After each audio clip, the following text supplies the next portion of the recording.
remedies. Find out more at mybravebotanicals.com. And right now, Liberty Beat listeners can save 10% by using promo code SNLS at checkout. This is the weekend edition of the Liberty Beat for the week ending Friday, February 22nd, 2019. Your news now continues. As the world increasingly turns toward automation, science fiction is fast becoming a reality as automated solutions spring up both on the battlefield and in civilian life. Activist Post reports that in the southwestern Indian state of Kerala, a new type of police officer has been sworn in. It's a robot cop going by the name KP Bot. The KP Bot has already attained the rank of sub-inspector, and according to India Today, already knows how to practice a perfect salute. The KP Bot is part of a push to integrate robots into the police force, which was announced last year by the state police chief at the Cocoon Cyber Conference, according to India Today. However, the KP Bot isn't quite ready to man a black and white or engage in beat cop activities. The female-featured robot will be restricted to the traditionally gendered occupational role of receptionist. U.S. government-sponsored student loan debt has become an escalating problem for the finances of many American households. Activist Post reports that the latest household debt report from the New York branch of the Federal Reserve indicates that Americans collectively owed $1.46 trillion in student loans at the end of 2018. That's more than any other category of non-housing related debt. Worse, the percentage of student loan debt that's in serious delinquency, where no debt payments have been made for at least 90 days or longer, has remained stuck within a range between 10.7% and 11.8% of the total borrowed since 2012. That's the highest of all forms of household debt. Since most of the money was borrowed from the U.S. government, the inability of American households to repay student loans represents a drain on the U.S. government's finances, where seriously delinquent student loans drive up the nation's budget deficits. Federal Reserve Chairman Jerome Powell has stated that the burden of student loan debt hurts American households and will hurt the nation's economy. Support for the Liberty Beat comes from the Conscious Resistance Network, featuring videos, news reports, and articles from a spiritual anarchist perspective. Experience the Conscious Resistance at theconsciousresistance.com. How would you like to have your business featured on the Liberty Beat? You can. Just send an email to libertybeat@snls.news for details. This is the weekend edition of the Liberty Beat, produced in partnership with SNLS News and listeners like you. The Liberty Beat is found online at libertybeat.news and snls.news. I'm Mick Murrow, reporting for the Liberty Beat, reminding you, spread liberty with a smile. We have a breaking news blast on the tragic situation happening across the country, in which more than 40,000 Americans have been trapped in a confessions animal hoarding marathon on Animal Planet for the last 13 hours. The Animal Hoarders Marathon began at 9 this morning as victims were preparing for a full day before hearing the fateful sound of the show's opening credits. Almost instantly, thousands were pinned to their couches by a story of a heavyset homosexual living with his partner, his toothless sister, and 31 chihuahuas. Rescue workers rushed to free as many victims as they could. The rope secure? Rope secure. We're gonna get you out of here. Just hold on a second, ma'am. Wait, I think the next one is about monkeys. Ready? Ready! Pull! No, wait. Can I just see what happens with the feral cat? In other parts of the country, rescue workers enlisted volunteers who had already seen the episodes to spoil them for the victims. Oh, yeah, this one. This is about the lady living with the dogs in the trailer. She doesn't even get evicted in the end. This is the Onion News Network.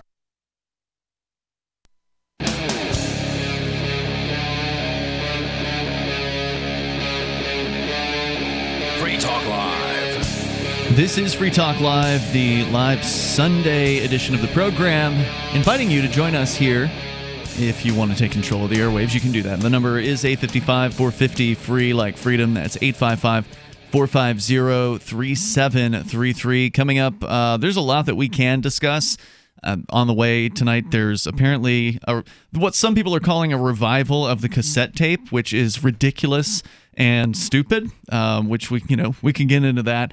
Plus, the latest on this prostitution sting down in Florida that ensnared the Patriots owner. Apparently, there's another billionaire who's now on the wanted list for visiting one of these Jack Shacks, for lack of a better term. And so we get all that. Plus, Americans apparently, Richie Rich is with me here. I'm Ian Freeman. Hey, Richie. Hello. We may be joined by another Rich here at some point if he didn't pass out. I'm not sure. I'm not sure where Rich Paul is right now. But so also Americans call the government the top problem in the United States, so we can discuss that. Plus, Bitcoin in Venezuela. I don't know how much of this we're going to be able to fit in, but let's start with the fast food update. Something that a lot of Americans have in common is their love for fast food. And, of course, the faster it is, the better it is, right? Like sometimes. Yeah. I'm okay sitting around for a little bit for a better burger. True. But if you're in a hurry, you want to get the food quickly. It's nicer when it's a little bit faster rather than having to sit in a tremendous line to pick up the food that you're waiting on. And if it's an automated attendant who you're talking to when you are placing your order, is it possible that that's going to make things go smoother rather than make things more difficult?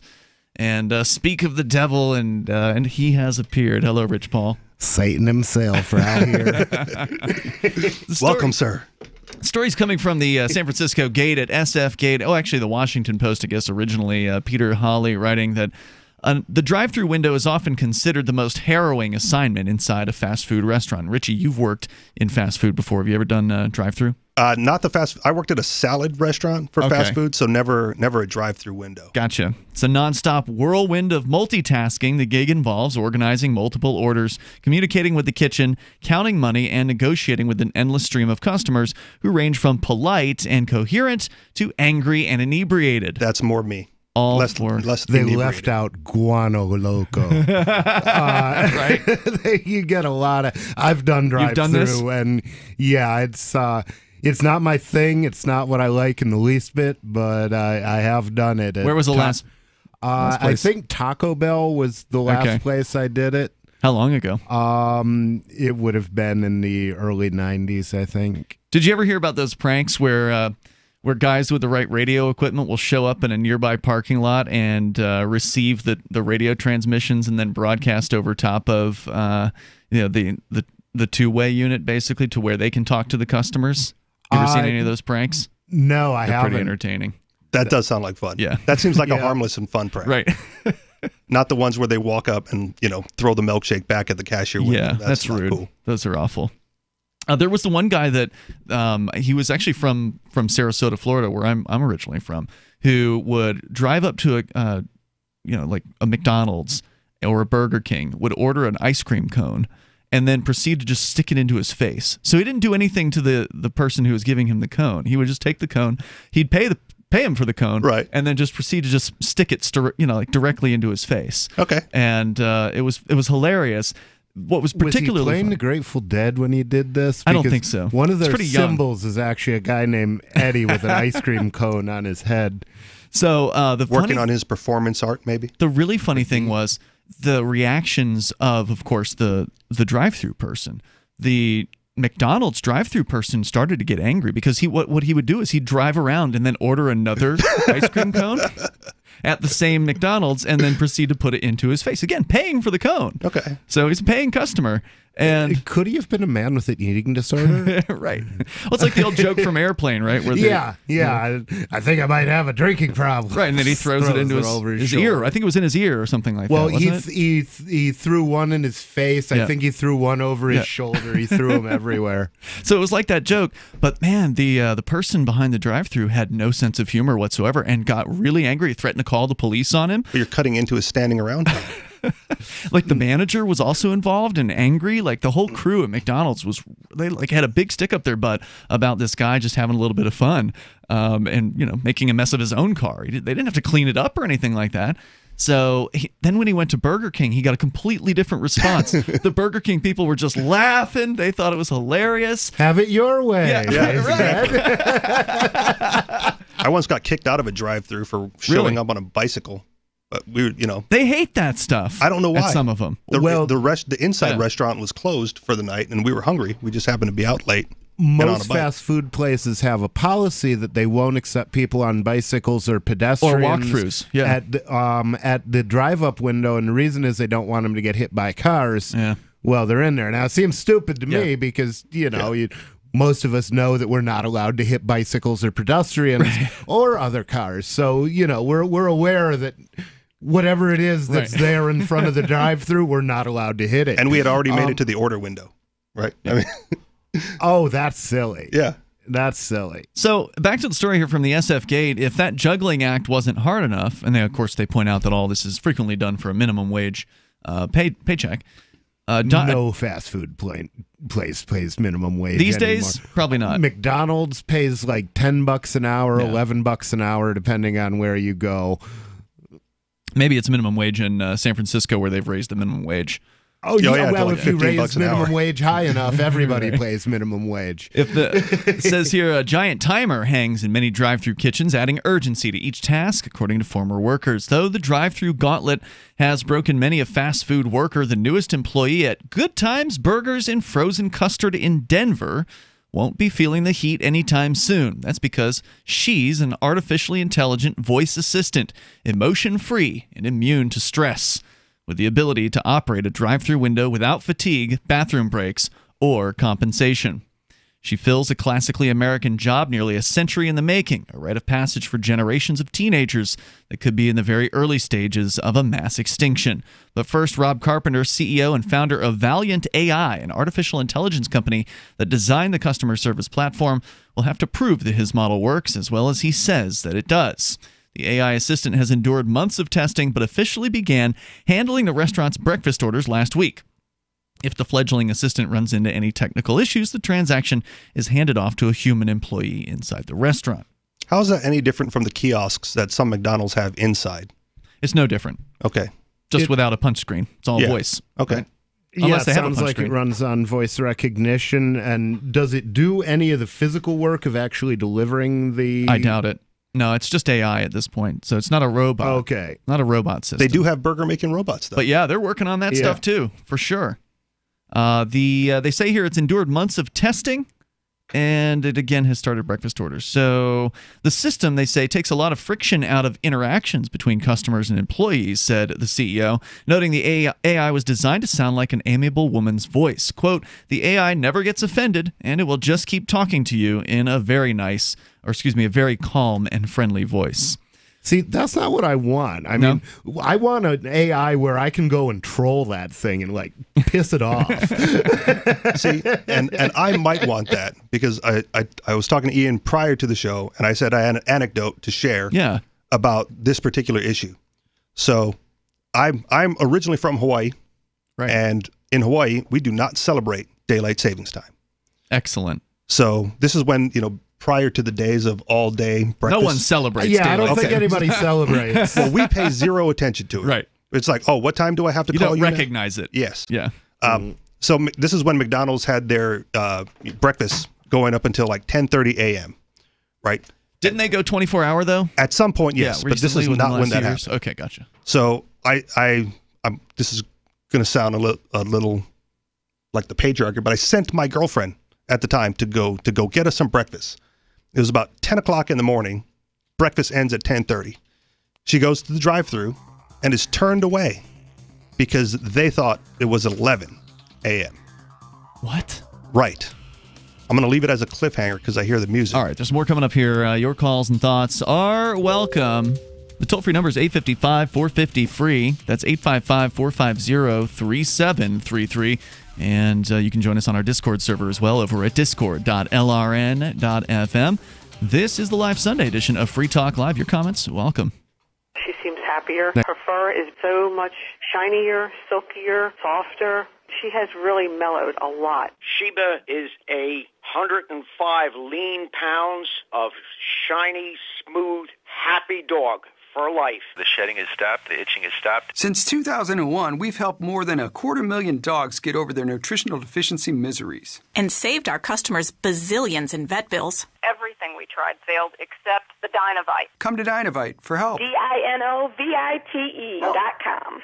If you want the dog to be healthy, you got to feed it something healthy. The omega-3 fatty acids. Flaxseed, zinc, alfalfa. The digestive enzymes that are cooked out of regular dog food. Dinovite is nutrition. Dinovite for life. Don't let your dog itch, scratch, stink, or shed like crazy. Come to Dinovite for help. 859-428-1000. 859-428-1000. DINOVITE.com.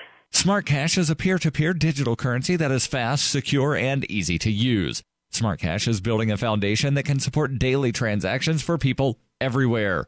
One feature that sets Smart Cash apart is the Smart Hive governance model and how the community can vote to fund the best projects with block rewards stored in the Smart Hive project treasury. Unlike other cryptocurrencies with voting systems, Smart Cash allows everyone to participate. One smart equals one vote.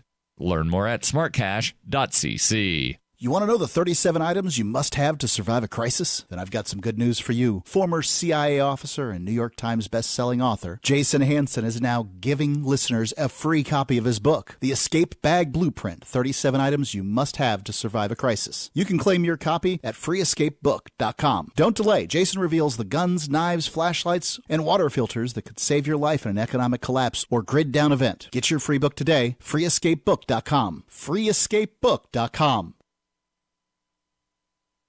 Free Talk Live. I spent 8.5 years of my life in prison, and I blame it squarely on the shoulders of Christianity and the stories that I was told.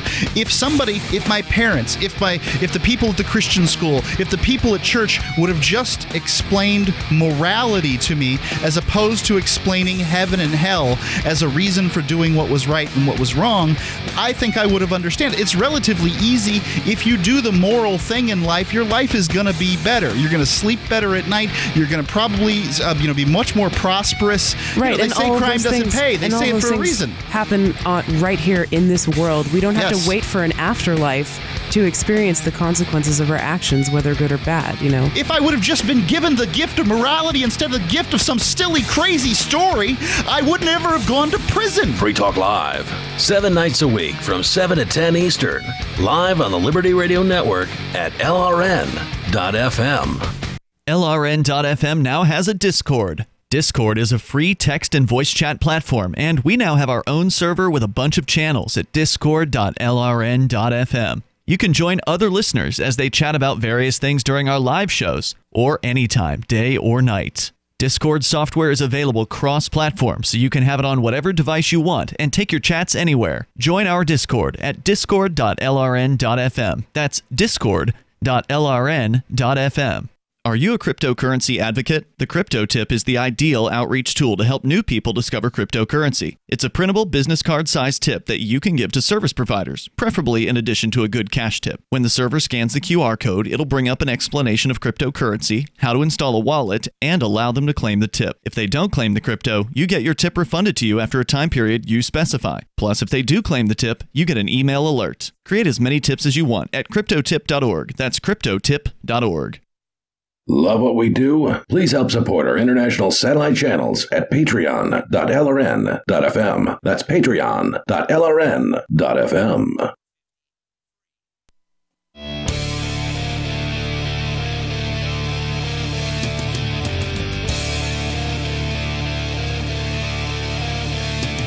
It's Free Talk Live. Live Sunday edition of the show. You dial toll free and join us. Here our number is 855-450, free like freedom. That's 855-450-3733. If you are an individual who rejects the initiation of force and agrees to abide by the ethics of the non-aggression principle, then you qualify to use liberty.menu. If you aren't that kind of individual, then stay away. Liberty.menu is for liberty-minded folks who want to help promote the thing that they do. So if you're a digital content creator, if you have an event, if you are a business person, you can let other liberty-friendly folks know that you exist. It's basically a business directory, and it's easy to use. It's very pretty, it's nice, and it's free. So go to liberty.menu. You can get started there. You can use code FTL on your user profile and get a special Free Talk Live listener badge. And again, free to list your businesses for other libertarians, voluntarists, liberty-loving anarchists to find out about. So unless you don't want free publicity, then you should go to liberty.menu. That's liberty.menu as we continue here. Ian, Rich, and Richie in the studio here tonight. We're talking about the AI, or at least what they're calling AI. Now, of course, it's just a glorified voice prompt where it's programmed to recognize human voice, and maybe there's even like a screen. It wouldn't surprise me if this is like paired with an order screen, because that would make more sense. It would seem like that you'd get less wrong if you let the customer see the thing that they're ordering. There'd be fewer errors between the communication. That's kind of why I asked if it was like the inside kiosks, because if you can put the display on the outside, they could. I mean, that's not hard to do, right? Like displays are cheap these days. The hard thing to do would be the touch screen within reach of a car window, because that's always, I don't know if you've pulled up to banks where the ATM machine is stuck in the wall, and that can be tricky, really awkward, especially if you have short arms, or if you're a bad driver. Or if you're a bad driver, absolutely. But it hasn't been clear if there was a screen involved yet, so I'm not sure about that. This is a story from the San Francisco Gate about the new technology that has taken over drive-thru for the breakfast shift at a store, or I guess a drive-thru location in Denver. According to the story, it's Good Times Burgers and frozen custard. Anyway, the owner and CEO, rather, of the company that's doing the AI work says the AI never gets offended, and it'll just keep talking to you in a very calm and friendly voice. There's an immediate benefit for employees as well. Quote, over the course of an 8-hour shift, they don't have to repeat the same welcome language hundreds of times. Now, Richie, you were telling us a story, and I don't think we actually got through the whole thing. Can you recap it briefly? Yes. So I'm from Hawaii, where there's no daylight savings time. Right. So I sent my girlfriend to the drive-thru to pick us up some breakfast. At 10 in the morning. Patriarchy. That's what I was saying. And this is when McDonald's ended breakfast at 10:30. So we had time. And she came home empty-handed because she was told at the drive-thru window that breakfast had ended already because it was 11 o'clock. Because McDonald's is recognizing daylight saving time in Hawaii? Imagine this. So I called the McDonald's, and I don't get a hold of anybody. So I'm furious at this point. I call the other McDonald's, like in a neighboring town. Is it the same franchisee? I don't know. Okay. I didn't care. Just calling McDonald's to talk to a manager to find out what is going on and why I could not get my breakfast. Yep. And I was told that the drive-through operator was in Texas. And they had celebrated daylight savings time and didn't know what time it was in Hawaii, which is why we were turned away. Wow. So they were still serving breakfast in the restaurant. In the but restaurant. At the drive-thru, it was no longer available due to Texas operator. A human operator, though, right? This was a human operator in Texas. Which is why I'm okay with, AI taking my order, because they're going to get it right. They'll probably get it right. Right. Yeah. Although it's quite possible and likely that it wasn't the human operator who made the mistake, but rather that whoever set up the system put that restaurant in the wrong time zone in the first place. Yeah, it could be.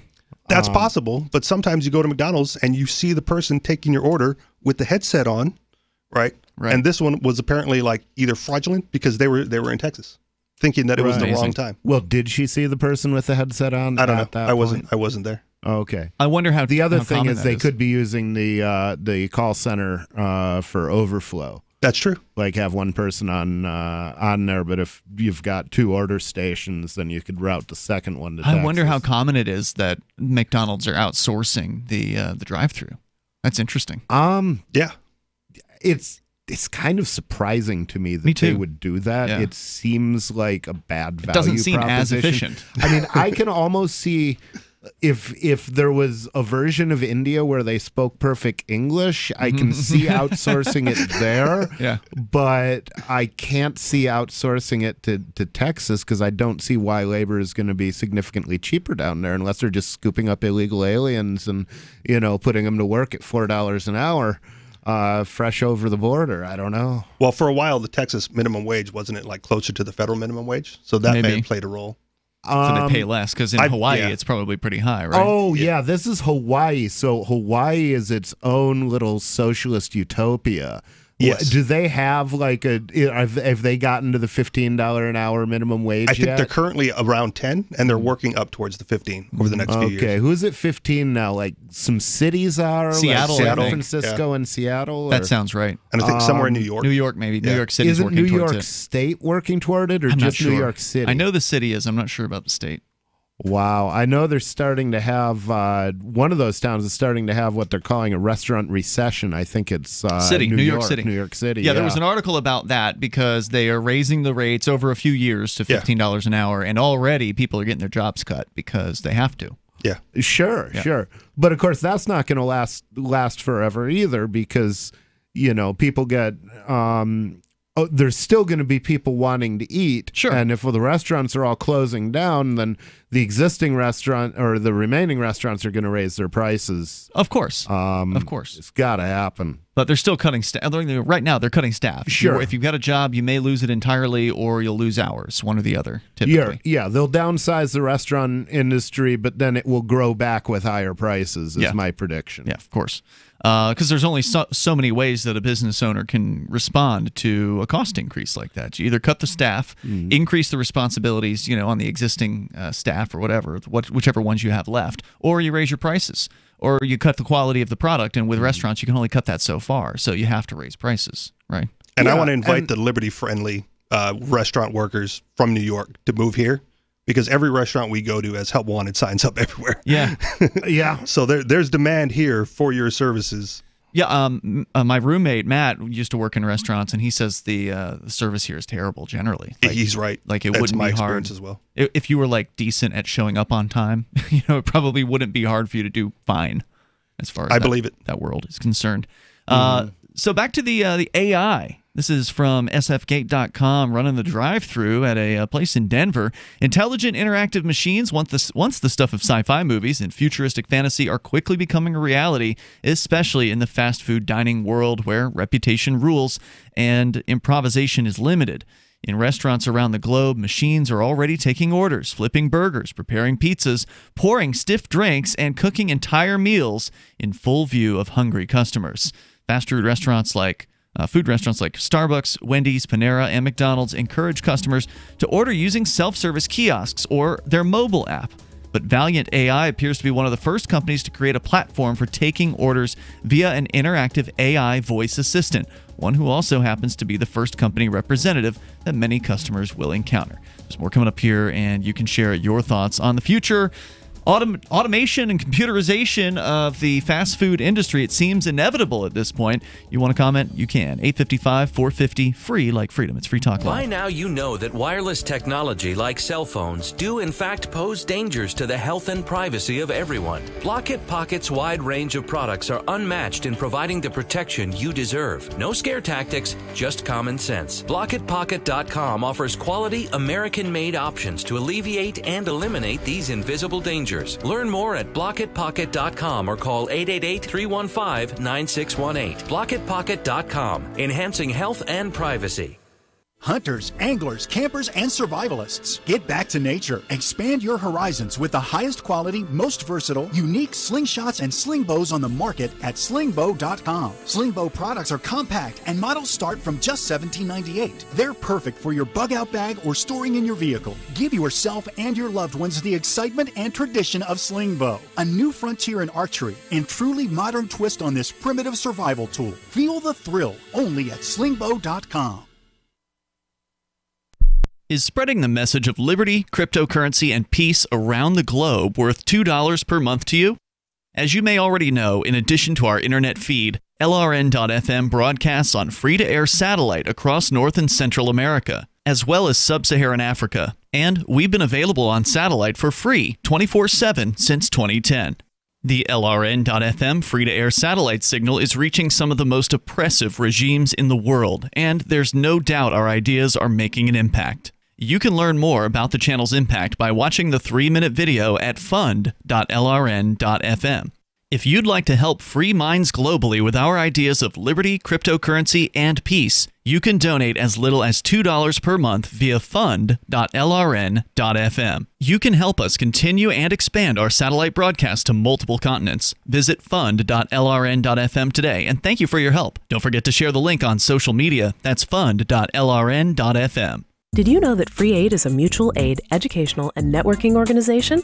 At Free Aid, we support volunteers who provide first aid. We do outreach to the public about health and safety, and we bring together medically skilled freedom lovers. Free Aid is made possible by your generous support. Donors can receive great gifts like first aid kits, t-shirts, silver dime cards, and hoodies. The Free Aid Silver Dime Card Project is sponsored in part by Roberts & Roberts Brokerage, Freedom's Phoenix, and Don't Tread on Meme. Visit fr33aid.com. The LRN.FM social media channels have been revamped. We've eliminated Facebook and focused on other platforms like Twitter and Mastodon, the decentralized alternative to Twitter. On our accounts, you'll find posts from multiple LRN.FM show hosts together in one place. Follow us on Twitter at twitter.lrn.fm, or better yet, move to the decentralized Mastodon social media platform at toot.lrn.fm, toot.lrn.fm. I think you'll like it. Hi, I'm Derek J. To me, an activist's calling is to actively work to advance a cause. The cause for which I work is personal freedom. I believe my life is best when I engage in voluntary interactions and self-government.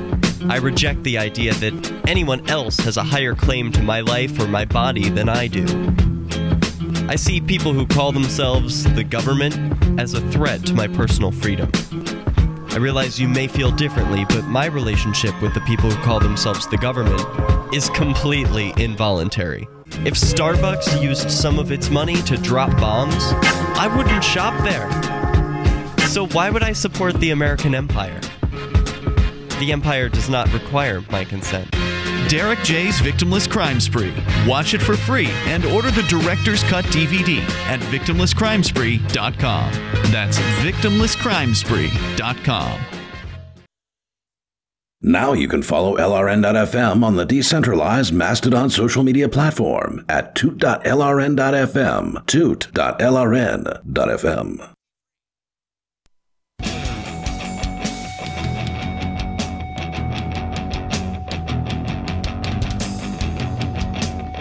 Free Talk Live. You can dial in, toll free, bring up whatever you want here. We're talking about the future of fast food automation. They already have, and I think most people knew that this was going to be a possibility, an imminent likelihood, that now in Denver at the Good Times Burgers and Frozen Custard place, you can go and go through the drive-thru, and you will not be talking to a human being. You'll be talking to a company, computer program that is going to take your order, ostensibly, and remain calm and not get all frazzled by having 50 orders to juggle all at one time. So, obviously, some people are going to be upset about these developments because it's likely going to mean fewer employees will be necessary at these restaurants. Initially, though, they can take that human being who would have been on the drive-thru and put them in another location in the restaurant. Leave the stress to the kitchen trying to juggle 50 orders after they all come in at once. Right. Yeah, if you really want full employment, all you have to do is abolish trucks and let people carry goods from city to city on their backs. Be careful. There's some Democrats who might actually be on board with that idea. Did you hear about this green package thing that they're proposing, where they want to literally get rid of cars? Is that part of the Green New Deal? Yeah. Oh, they want to get rid of cars and airplanes. Right. So that means we're going to have high-speed rail from here to Hawaii. And a lot of boats. Bitcoin.com, by the way, your premier source for everything Bitcoin related. You can learn about how to get a Bitcoin wallet and buy some Bitcoin and find out where you can even spend Bitcoin. Plus, read the latest news or engage with the community on the Bitcoin forum. You can go to Bitcoin.com to do that, and there's a great Bitcoin.com Academy there as well, where you can learn the basics about cryptocurrency and Bitcoin. It's Bitcoin.com as we continue here, talking about the developments in the fast food business, something that a lot of Americans share in common. They may not agree on where to go get fast food, but a lot of people in this country sure do it regularly. And you're seeing more and more automation as time goes on. So back to the story here from the San Francisco Gate. Carpenter is their CEO, Rob Carpenter, the founder of Valiant AI. That's the company that has created this automated attendant. He says the assistant's conversational cadence, which sounds more like a fluid version of Amazon's Alexa, was designed to replicate human interactions with limited pauses and a menu-based script that varies depending on the exchange. In a video demonstrating its assistant, a woman's voice can be heard saying, "Hi, I'm your automated order taker. Take your time. Order when ready." At least they're admitting it up front. Yeah, that's good. Yeah. When a man in a video asks for a breakfast burrito, the robot describes two different types of burritos and asks which one he would like. After discussing specific details of the order and asking whether he wants a drink or combo meal, the voice assistant confirms the order one last time. "Thank you. Please pull forward to the window," the voice says, concluding the interaction. Other companies are pitching similar technology to McDonald's and Taco Bell, as well as several major banks, according to TechCrunch. That's not a surprise, right? I don't like the automated banks. What do you mean? Well, when I need to talk to someone at a bank, I don't like going through the automated menu on Unlike the phone. a call when you're calling in? Yeah. Yeah. So, usually my issue is more complex than they can would you like handle. to check your statement? Right. And what's your current balance? And what do you have outstanding? No, I have an issue and I don't want to go to the bank. Yeah, So, if it was trivial, I would have done it online. yes, Right. exactly. At this point, yes. It's not trivial. Answer the phone. I'm curious. I mean, how many people who have a bank account these days are actually going using the phone system versus using online? I bet a bunch of kind of legacy users, older users, are still calling it in rather than opening up an online profile. Because they'll still ask you, like when you open a bank account, they'll ask you if you want online access. It's not just a given, because a lot of their customers probably, they're not into that. But I just don't know how many. I guess. Okay. So for the legacy customers, though, you really think people are calling their bank number and going like just to check their balance? Some people have to, right? Like that's why that feature exists. They don't balance their checkbook well enough. Remember, a lot of people with technology are still doing what they were doing 30 years ago because what they were doing 30 years ago worked for them 30 years ago, and they haven't found a time in between when it hasn't worked for them. All right. Fair enough. Yeah, so some people change technology when technology becomes available, and some people change technology when the old technology becomes unavailable. Yeah.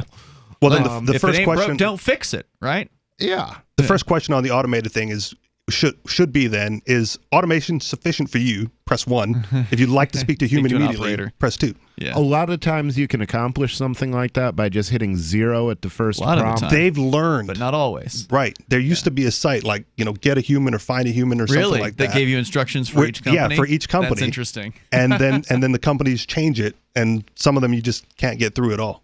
Yeah. So if you want to comment, you're welcome to join us here. Our toll-free number is 855-450-FREE. That's 855-450-3733. And, of course, there are companies who realize that that's what their customers want. Yes. And they will bring you to a real human being as quickly as possible. And I think TD Bank was one of those, if I recall. Like, as far as corporate banks are concerned, they always had a less corporate feel. They've done a good job of kind of hiding how corporate they really are. Interesting. Yeah, that's been my experience. It's been relatively easy to get somebody on the phone at a TD Bank. But anyway, the toll-free number again here is 855-450-FREE. The technology here, in the case of fast food, arrives at a time that fast food customers are seeking even more quickness and convenience, said Carpenter. He pointed to a recent study from QSR Magazine that found that 70% of fast food restaurant sales now occur at the drive-thru window, a number that has led to an increase in traffic and wait times for food. Do y'all ever not go through the drive-thru? Like I hardly ever order at fast food, but frequently I'll just park and go in because I have seen it where the drive-thru is actually it seems like it's a longer wait. Yeah, depending on the line and the weather. Yeah, I mean, I look at the respective lines. They're if it looks like it's going to be quicker to go in, I go in. If it looks like the drive-thru is going to be quicker, I go through the drive-thru. But when I've been to weather may affect that. My various states of laziness may affect that. Arterial Salad in our chat room says drive-thru is always faster, and I can definitely say that there's some places that have it down. So when I was in Austin, Texas, the last couple of years, I always go to Chik-fil-A because there's no Chick-fil-A's here in Keene. There's one in Nashua, but that's an hour and 20 minutes. How bad do you want that? Arterial salad. What's that? Is that what you eat before you have blood pie for dessert? I don't know. No, it's one of our chatters. He's on the Discord vegan server. vampire. At discord.lrn.fm. He's a vegan vampire? I don't know. I don't think he's. I'm pretty sure he's not a vegan. Beet sucker. You don't find many of those. So anyway, at the Chick-fil-A down in Austin, and I don't know how many other states have this, with their Chick-fil-A's. I'd never seen it before I went to Austin. They're so busy constantly that they actually have up to 7 employees working the parking lot, not like the drive-through lanes. They have guys with remote pads, like ordering pads, and they've got like the credit card scanner on the pad and everything. They go up to cars, like walk up to car windows and take orders from people. So there's no waiting at an order speaker at this Chick-fil-A. It's just constant giving of orders and running people through at least 2 lanes of drive-through traffic. And they almost always have cars backed out to the road, like right out to the street where you're turning into the Chick-fil-A. It's just constant. I've been to an In-N-Out Burger like that where they on just the West have Coast. Yep. a half a dozen employees outside. Because the line is out the driveway and to the street, right? And they got to clear the street.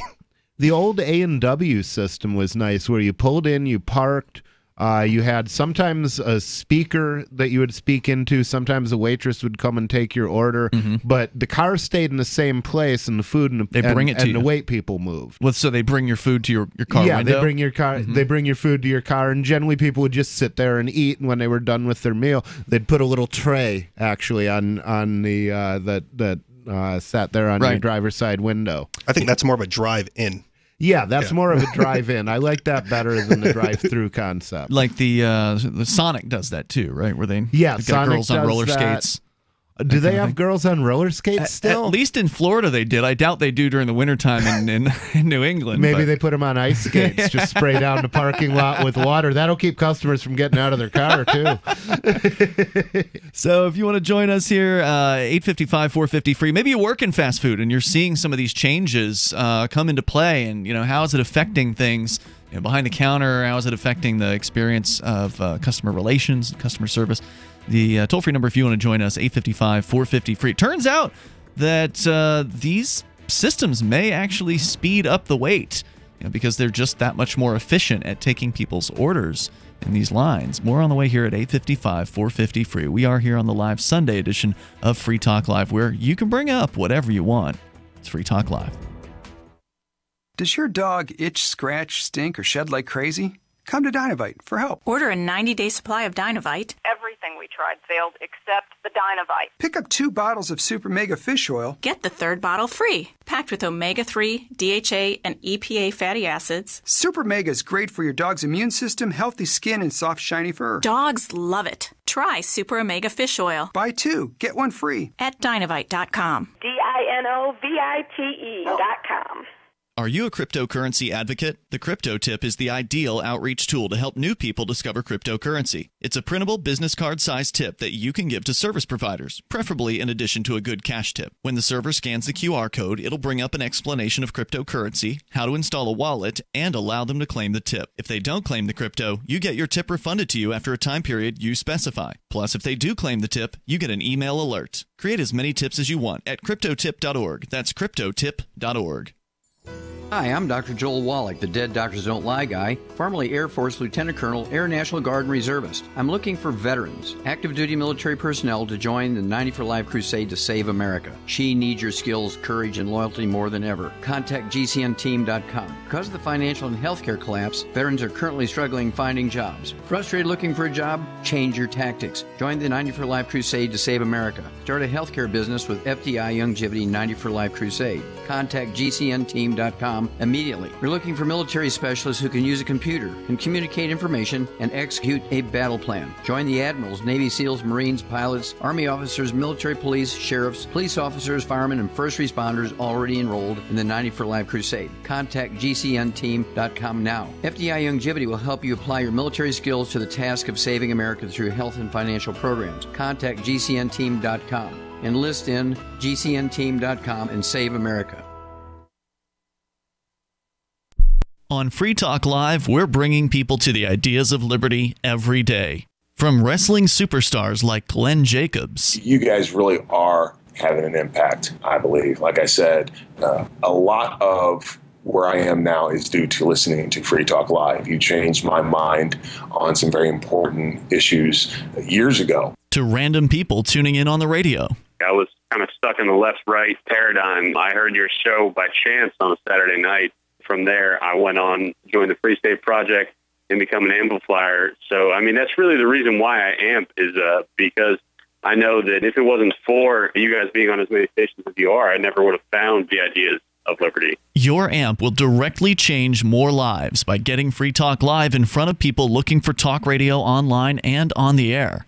When you amp Free Talk Live, you get perks like access to the AMP-only Facebook group and AMP podcast. Visit amp.freetalklive.com. Did you know we've taken our LRN.FM telephone listen line to a new level with the LRN.FM audio on demand line? Now you can call 712-770-8447 anytime and listen to LRN.FM's live feed. And you can listen to a bunch of our original shows on demand. Long distance fees may apply. Just dial 712-770-8447 and choose from the menu. 712-770-8447. There are basically two types of advertising, direct response and branding. Radio's great for direct response with its low cost to listener ratio, but audio can't be beat for branding, which is a longer-term endeavor. You want to be the first thing that someone thinks of when they think about your product or service. If you have a local business that you want kept top of mind in your community, call the station. If you need national reach, Free Talk Live's got around 200 radio stations, millions of monthly listening sessions, can suit all budgets, and if we don't think we're right for you, we'll tell you.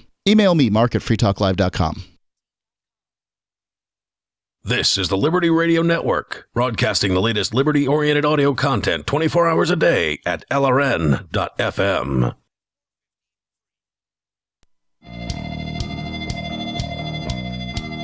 It is Free Talk Live Sunday edition of the show here. With you in the studio tonight, it's Ian. Beelzebub. and Richie Rich. 855 450 free. We're talking about technology, ordering technology being put into place in fast food restaurants. We're not seeing a rollout of AI order takers yet across major companies, but there is one company in Denver, Good Times Burgers and Frozen Custard, that has introduced an automated order-taking attendant, voice-activated AI that they're calling, that is now doing the breakfast shift there and testing that. So we can talk more about that, but let's go to BP on the line in South Carolina, listening via his iHeartRadio app. Hello, BP. Do you know what station you're listening to over that app? Just curious. I know I've called in and rapped with y'all guys before on free radio. Right on. And I enjoy listening to you. Do you know how you're listening? I'm just curious how you're listening on I was going to say, objection, non-responsive. Are you even aware of which station you're listening to? It's 94.3 WSE. WSC, really? Okay, that's interesting. I had no idea we were still on their web stream. Good to know. So go ahead. Okay, well, hey, there's nobody on fast food that beats Chik-fil-A. It's crazy. Really? Twin drive lanes, and they're all the way out to the road, and all them people with them handheld, looks like they're on Star Trek or something. Everybody beats them on Sunday. I mean, I'm old That's school. true. I'm only 62, but I swear you're right through there in no time. Yeah, they are hustling. Crazy. So what you're telling me is it's not just Austin, Texas.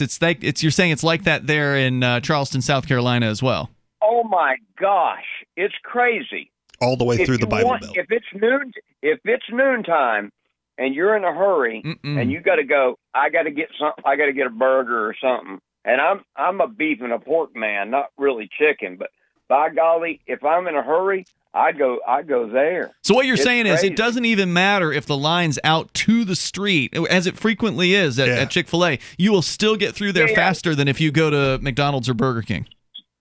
So fast, it's incredible. That's amazing. Yeah.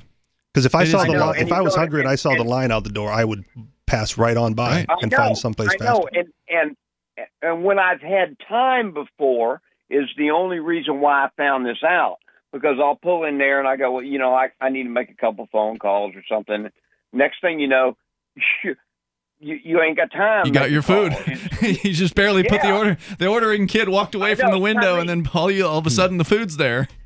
I wonder if they'll get so fast they'll be able to bring it out to the line, have the food ready before you even pull through the window. It's crazy. I think I'm going to call my attorney on them because Chick-fil-A, for some reason here local, they've got this saying where, you take the money and they give you your receipt and you say, thank you. Oh, it's my pleasure. And that's what I always say to them. They say, it's my pleasure. It's our pleasure or whatnot. And I always say that when I open the door for a lady at a convenience store and she goes, oh, thank you. And you go, oh, it's my pleasure, ma'am. Yeah. You're right. It's the military man. It's the military manner. Now that you mention that, I think that may be like one of those Chick-fil-A things. It's something they have them say because I feel like I remember them saying that to me as well. So I think it must be. I think they train. You know how these corporate folks. Sure. I've been it's smart before. train There's you certain to words say, that evoke a certain feeling. Well, right? it's an old-fashioned way of saying you're welcome. Right. It's something that I would associate with like 40s or 50s World War II era. Right. I would expect to hear that, but maybe even, it goes way back. I mean, I wouldn't. That would not sound strange to me in a Civil War novel either. Maybe I misheard. I'm still trying to figure out why you would talk to an attorney about that. Right, yeah. Yeah. Where was it? Why do you have to call Saul? What's up with this? What does Saul have to do with it? Because they stole it from me. Hey, but listen to this. I want to tell you real quick. I know.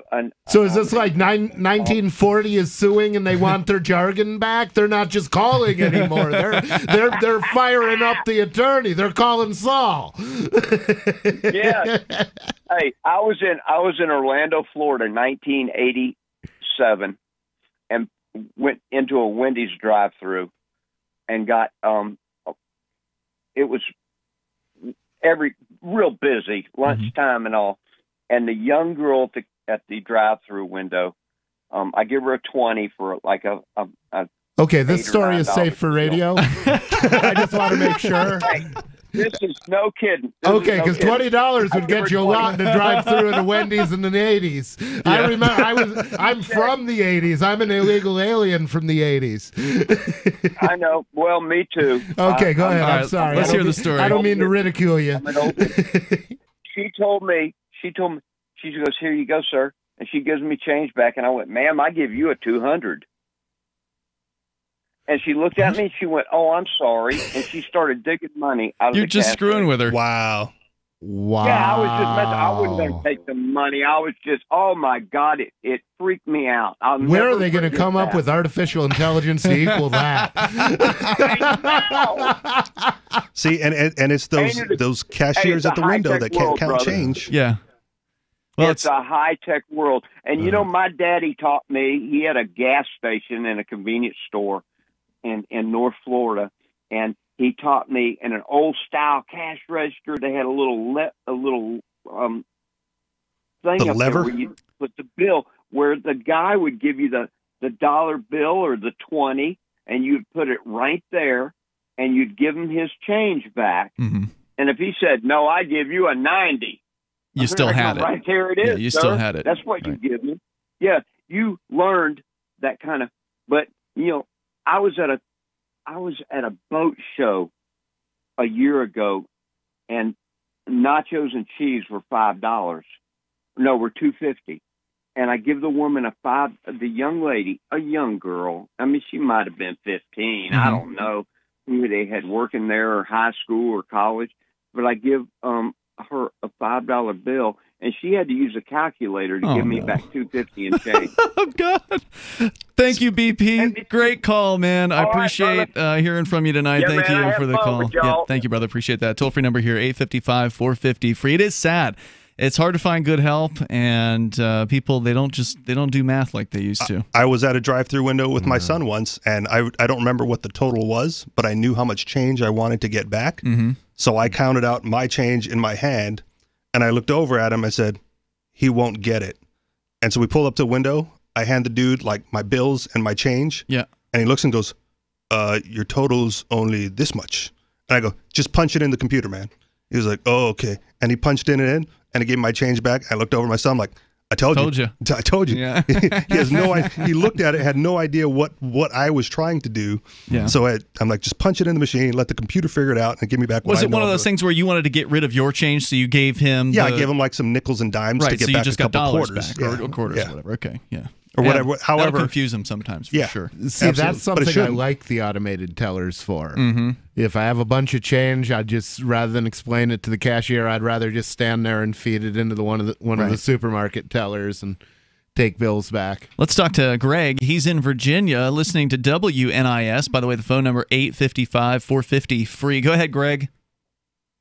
Hey, I just had a comment on the automated order taking. Yes, sir. I actually think it'll be a good idea. I hate the automated telephone situation, but for fast food, I think it's more of an issue with work ethic than you it don't is like with automated. No, I do like it I don't like it for the telephone, but I think it'll help speed up for like drive-thrus at fast food places. I'm with you on that one, Greg. Because I know I eat fast food a lot. I work late nights, and it's the only thing open late at night. So I make sure that order is just right on correct on my receipt, on the screen, and then they always find a way to mess it up. Sure. So I know that's human error. So no matter how accurate the order taking is, it's going to get messed up in the back if the kid's back there or not. But it's going to make it less likely, right? Like, because if the robot gets your order correct and confirms it with you, because that's part of the script, is that the robot will go over the order before they finish it. And so you've confirmed now with the robot that you wanted a small fry and you wanted no lettuce on the burger. That's confirmed. So if it gets messed up, you know it was a human that messed up the order in the back, and it wasn't the order taker. Absolutely. And that's what I'm thinking. I think the AI would be great for order taking, but I don't think it's going to fix the mess up because that's all on the back end, the people making your food. Well, we're just entering into this space. Right now, the order taker and the burger making robot are separate, but they can be welded together once they each work respectively, and then you've got a burger machine instead of a restaurant. Yeah, basically. Hey, Greg, thanks for the call tonight. I appreciate your thoughts here. The toll-free number is 855-450-FREE. We are live on Sunday night. That's 855-450-3733. Hour 2's next. You can bring up what you want. It's Free Talk Live. February is Heart Month. Every year for the month of February, to show our appreciation to Extendivite's faithful customers, we have a sale. If you would like to try Extendivite, now is the time to get a few months ahead and really give Extendivite the time to show you how it works. Most of Extendivite's long-term customers wait for this sale to stock up. People and doctors tell us about the unbelievable improvements that they have experienced in their overall health, not just the heart. Extendivite wants you to experience the power of these herbs. Get a 4-month supply for only $115 for either the capsules or tincture. Please take advantage of this once-per-year sale and get healthy for life. To order, call 1-877-928-8822 or visit heartdrop.com or find us on Amazon. Extend your life with Extendovite. This Your Family Today tip is brought to you by Nestle Toll House Refrigerated Cookie Dough. Who would you bake some love for? Find fun and easy baking ideas at tollhouse.com.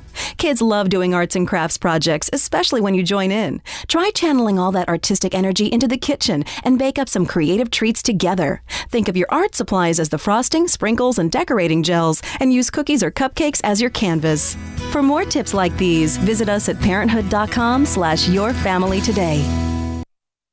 If you want to know the latest about Free Talk Live before we go on the air, all you need to decide is how you want it delivered. It's your choice. Visit news.freetalklive.com. You can get emailed announcements and participate in contests via our email updates list. Plus, we have a Twitter account that you can follow and a Facebook page where you can become a fan. So visit news.freetalklive.com to get news about Free Talk Live as soon as it's announced and the way you want it delivered at news.freetalklive.com. That's news.freetalklive.com.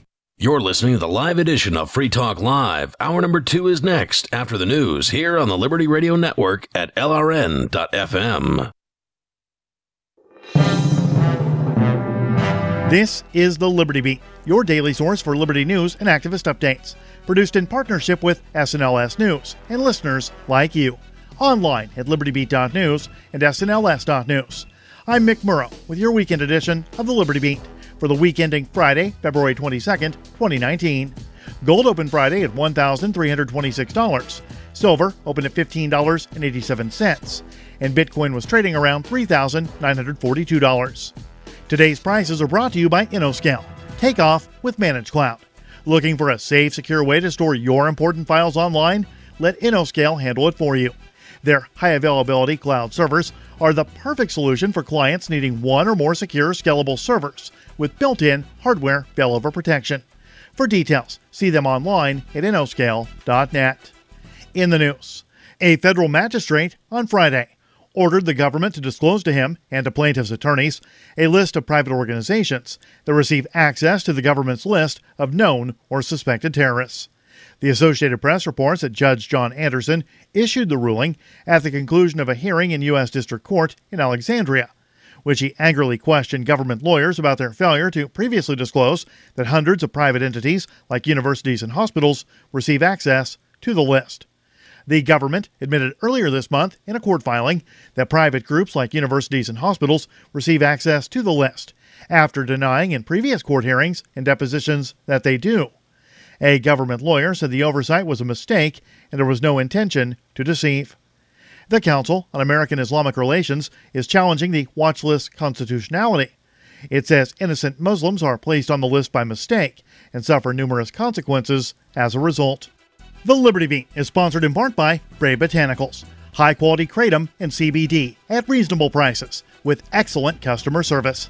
Brave Botanicals is activist-owned and mission-driven, fighting for your right to consume plant-based medicine and natural remedies. Find out more at myBraveBotanicals.com. And right now, Liberty Beat listeners can save 10% by using promo code SNLS at checkout. This is the weekend edition of the Liberty Beat for the week ending Friday, February 22nd, 2019. Your news now continues. As the world increasingly turns toward automation, science fiction is fast becoming a reality as automated solutions spring up both on the battlefield and in civilian life. Activist Post reports that in the southwestern Indian state of Kerala, a new type of police officer has been sworn in. It's a robot cop going by the name KP Bot. The KP Bot has already attained the rank of sub-inspector, and according to India Today, already knows how to practice a perfect salute. The KP Bot is part of a push to integrate robots into the police force, which was announced last year by the state police chief at the Cocoon Cyber Conference, according to India Today. However, the KP Bot isn't quite ready to man a black and white or engage in beat cop activities. The female-featured robot will be restricted to the traditionally gendered occupational role of receptionist. U.S. government-sponsored student loan debt has become an escalating problem for the finances of many American households. Activist Post reports that the latest household debt report from the New York branch of the Federal Reserve indicates that Americans collectively owed $1.46 trillion in student loans at the end of 2018. That's more than any other category of non-housing related debt. Worse, the percentage of student loan debt that's in serious delinquency, where no debt payments have been made for at least 90 days or longer, has remained stuck within a range between 10.7% and 11.8% of the total borrowed since 2012. That's the highest of all forms of household debt. Since most of the money was borrowed from the U.S. government, the inability of American households to repay student loans represents a drain on the U.S. government's finances, where seriously delinquent student loans drive up the nation's budget deficits. Federal Reserve Chairman Jerome Powell has stated that the burden of student loan debt hurts American households and will hurt the nation's economy.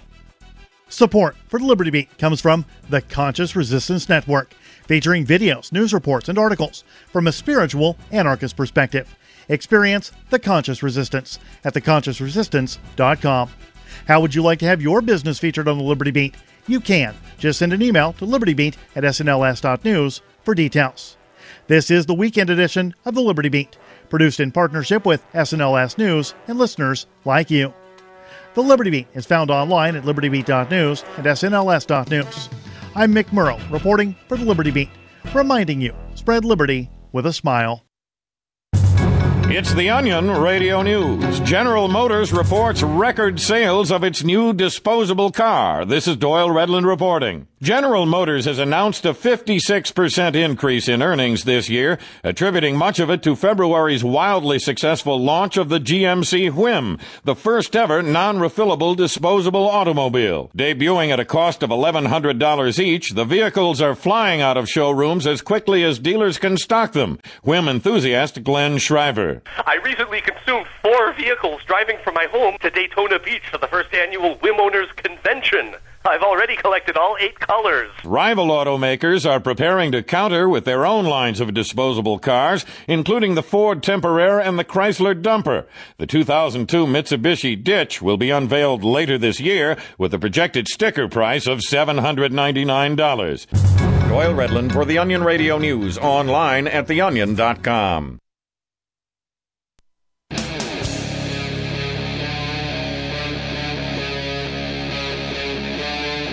Free Talk Live. It's Free Talk Live. We're launching into the second hour of this live Sunday edition of the program. Our toll-free number here is 855-450-FREE. That's 855-450-3733. On the way here tonight, we can talk about what it's like to get a cell phone in a place where you never could have cell phone internet access. In Cuba, there's news about Bitcoin down in Venezuela. Americans are upset about the government with fairly large numbers. We can get into all that. Of course, Yay! Your calls and thoughts are also welcome here. We can talk about the prostitution sting down in Florida. Apparently, there's a warrant out now for another billionaire. Not just the owner of the Patriots, but somebody else who they're trying to pick up for hiring a prostitute. The toll-free number is 855-450-FREE, like freedom. With you in the studio here, it's Ian. The Prince of Darkness.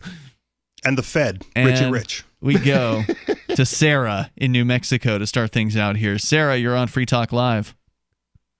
Hey, yes, I just want to let you know that our state is working right now to make the cigarettes illegal for 21-year-olds. Oh, yeah, geez. I heard Virginia just did that, actually, and I think Hawaii's had that in place already. Done it, right? Yep. Oh, wow. So, Massachusetts as well, I believe, is 21. Terrible.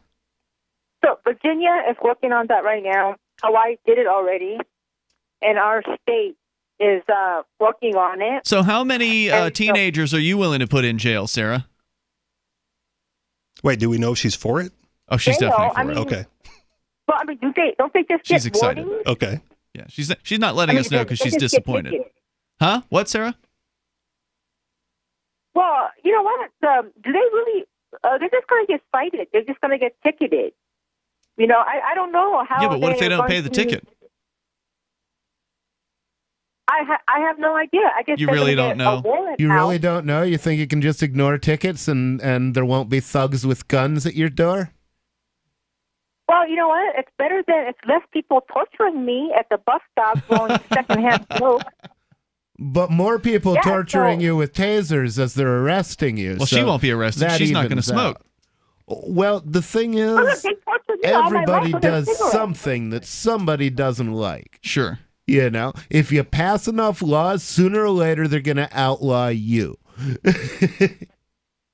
I don't know. The less people addicted, you know, instead of me standing 20 feet away from the bus stop, maybe don't stand 20 feet away from the bus stop and smoke. Have you considered private conveyance? What did you say? She doesn't know what that means. Oh, have you considered not using the bus, since the bus, I assume, is public, and as long as everyone is paying for it? The thing is, I have never owned a car in my life, and I do not know how to register a car because I have problems doing those kind of things. What about an Uber or a taxi? Look, I have no money for that. It's cheaper to ride the bus. Oh, I'm sure it is. Yeah. $2 for all day bus riding here in Albuquerque. All day long. So you just want to be able to ride the bus without that riffraff that smoke. That's right. Yeah, that's what she's saying. What are they doing in your world? Well, you know what? It's going to be my world because we're going to pass that eventually. You know, Virginia, Hawaii. It's supposed to be your world. Wow. Let's just bask in that statement for a moment. All hail Queen Sarah. But, I mean, most of the people that are going to be smoking at a bus stop are probably going to be over the age of 21 anyway, so is this really going to have that big of an effect? No, but, it's the whole attitude that it's the whole attitude. It's not cool to smoke. What about the attitude that says it's not cool to be a busybody and control the lives of others? What do you think of that attitude? That's not the American way. You know what? What right do they have to tell me to stand 20 feet away where they sit right on the bus stop and blow smoke and people with oxygen? What right do you have to tell them to stand 20 feet away? I don't think they're telling you to stand 20 feet away. They'll on you and check you. You know, and they'll do it to an elderly citizen too. They'll do what? Oxygen.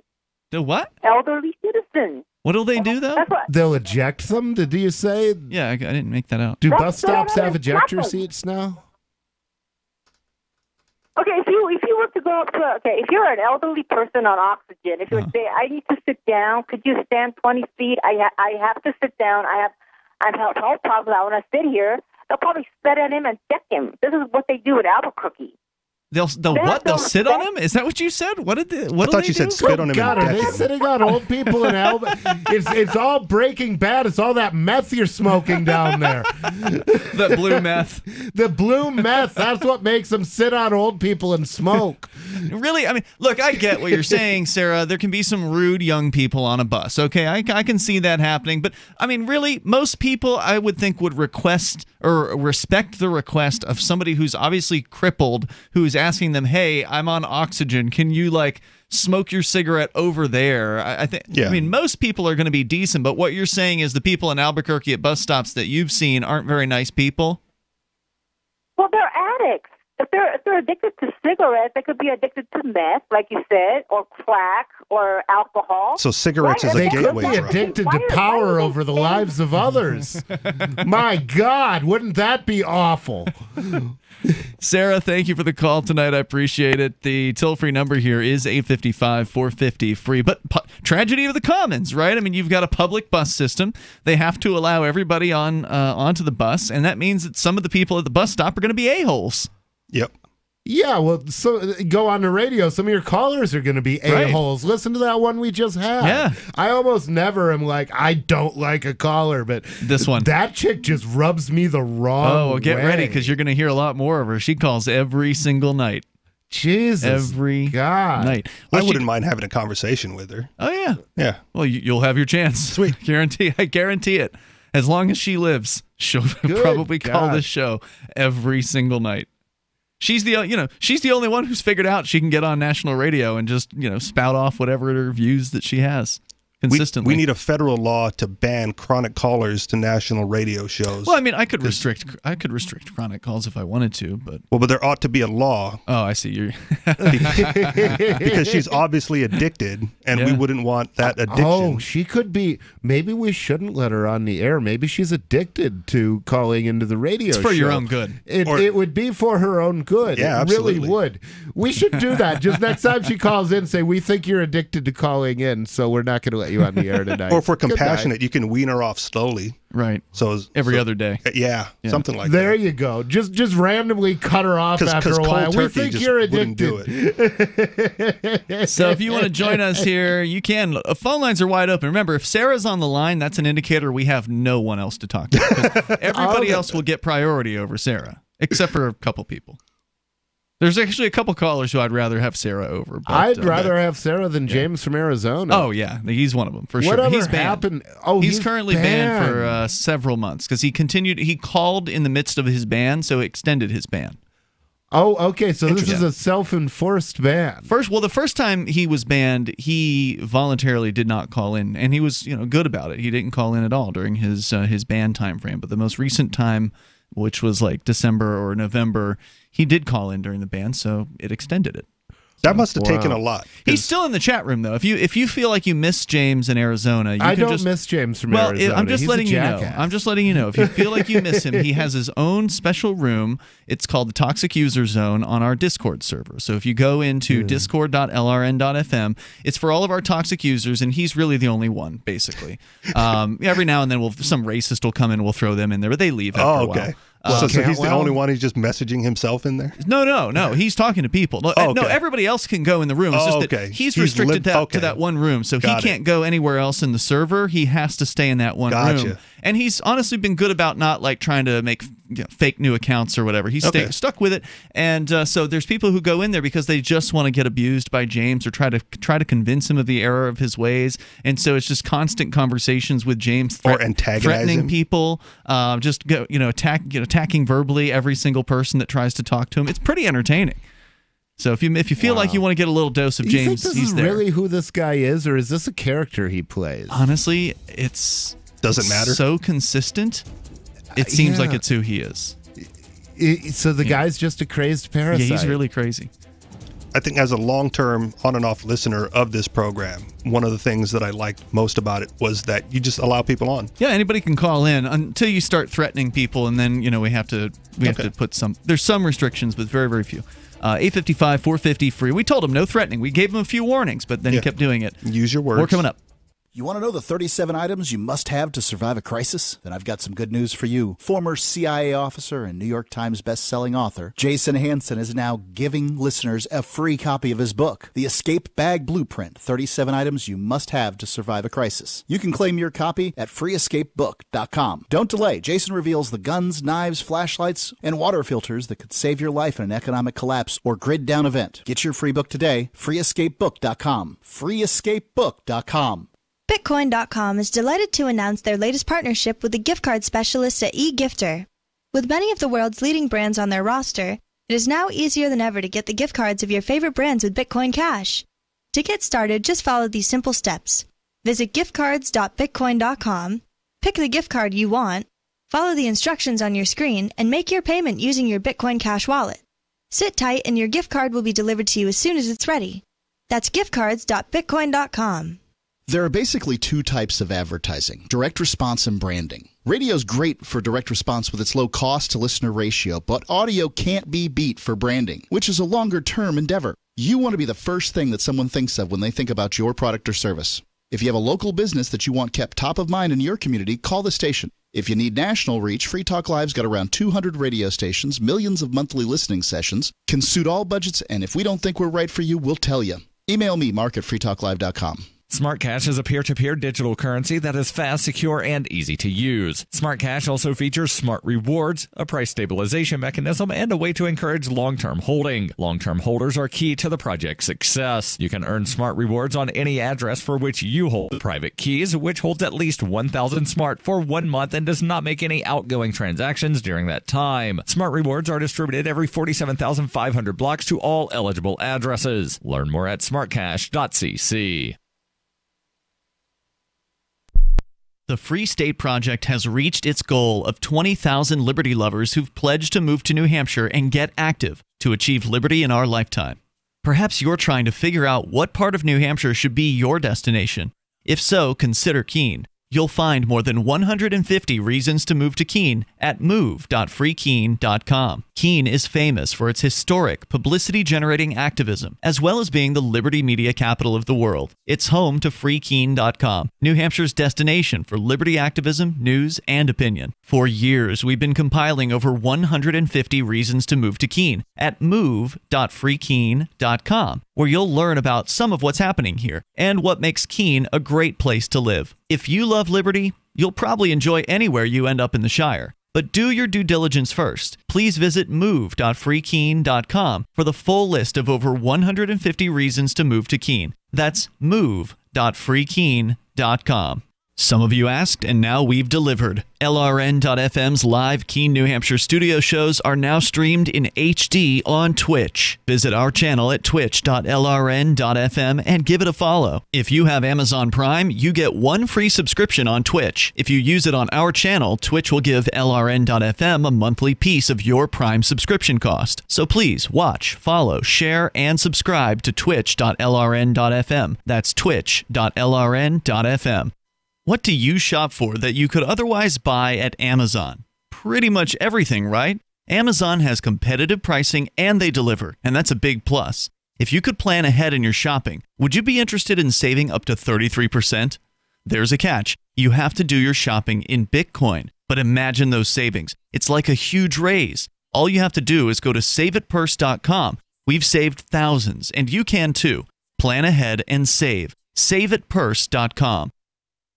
You can sign up to receive the latest about the Liberty Radio Network via our email updates at updates.lrn.fm. That's updates.lrn.fm.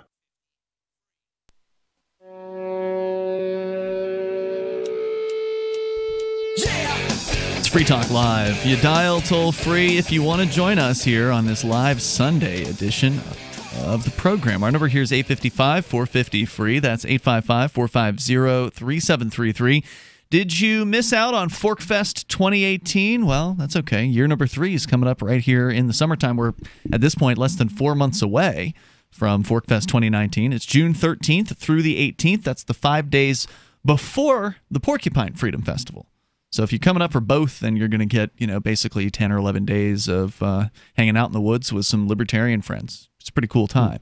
Highly recommend you check it out. You go to forkfest.party if you want to learn more about it. That's the unofficial website because everything with Forkfest is unofficial. There's no fee, there's no ticket, there's no central committee, there's no board of directors. Nobody gets to make a decision about who can and who can't attend Forkfest, except for the campground. The campground, if you piss them off, then you're probably not going to be able to come back. But all you have to do is get your campsite or motel room, or stay on the road at the motel down the road. It's a little bit nicer there, and come and hang out at Forkfest 2019 again, June 13th and through the 18th. It's going to be at Rogers Campground, the beautiful White Mountains of New Hampshire. I mean, you really couldn't ask for a much more just incredibly exquisite view. It's just amazing to be there. Highly recommended. There's a forum. There's a Telegram chat room as well. You can connect to those, and that'll connect you with some of the folks who are going to be attending this year at forkfest.party. That's forkfest.party. So we've been talking about automation of technology, specifically at the drive-through window, and some new tech. And I wanted to continue because we haven't gotten to the critics yet. So this story here does have critics, the people who are against the incursion of technology into the drive-through world. Because they're stealing human jobs. That's what it's going to come to. It's Good Times Burgers and Frozen Custard in Denver. They have implemented technologies considered AI. I'm sure if our Friday night co-host were here, he would say this isn't actually AI. This is just, a voice prompt with programmed responses. Yeah, it's almost certainly not a true AI system. There's very little... There isn't room for intelligence there. That's the point. It doesn't require intelligence. It can be done by rote. Correct. But it sounds better if you call it AI, and it's all about marketing as far as... the part where AI probably does exist is most voice recognition systems are learning computer systems that have some aspects of AI in there. Good point. So that's where you would find the intelligence, but it's not an expert system making, informed decisions about menu items. Right. It's a learning algorithm. Yeah. So we're talking about this system. They're calling it Valiant AI. It's gone into place at the breakfast shift at this yogurt place, custard place or whatever in Denver. Customers, they say here, waited an average of 234 seconds for burgers and fries in 2018. This is according to a study at QSR Magazine, compared with 225 seconds for the year prior. Wendy's holds the current record for shortest wait time on average, a blazing 116 seconds, which was set back in 2003. According to the magazine, with more vehicles creating drive-through and into traffic jams. Carpenter says his company's voice assistant was designed to increase the speed of service instead of one employee managing multiple drive-through lanes, which is often the case. He said employees can focus on preparing food and processing payment. Longer lines mean potential customers will look for another restaurant, he said. Initial tests showed about a 25% reduction in order time, said Carpenter, and with more efficiency comes more profitability, he said, and with more profitability comes more locations and jobs. Carpenter remains adamant his robotic worker will not cost people their jobs. Yeah, more locations and jobs for more automated systems. Yeah. I don't buy. Do you think he really believes this? Do you think he really believes when he says that he believes this isn't going to hurt jobs? Well, it may well be true. I mean, the Luddites, the whole concept of the Luddite incident in I believe it was 1700s Paris or 1800s Paris, when they introduced the automated textile machines, and the Luddites, who were the people who operated the existing textile machines, said, "Oh no, we're all going to lose our jobs to automation." Mm-hmm. Well, what happened is the cost of clothing fell dramatically. Sure. And at that time, most people would have a suit that they would wear 6 days out of the week, and then they'd have a Sunday Can you imagine suit. how that would smell?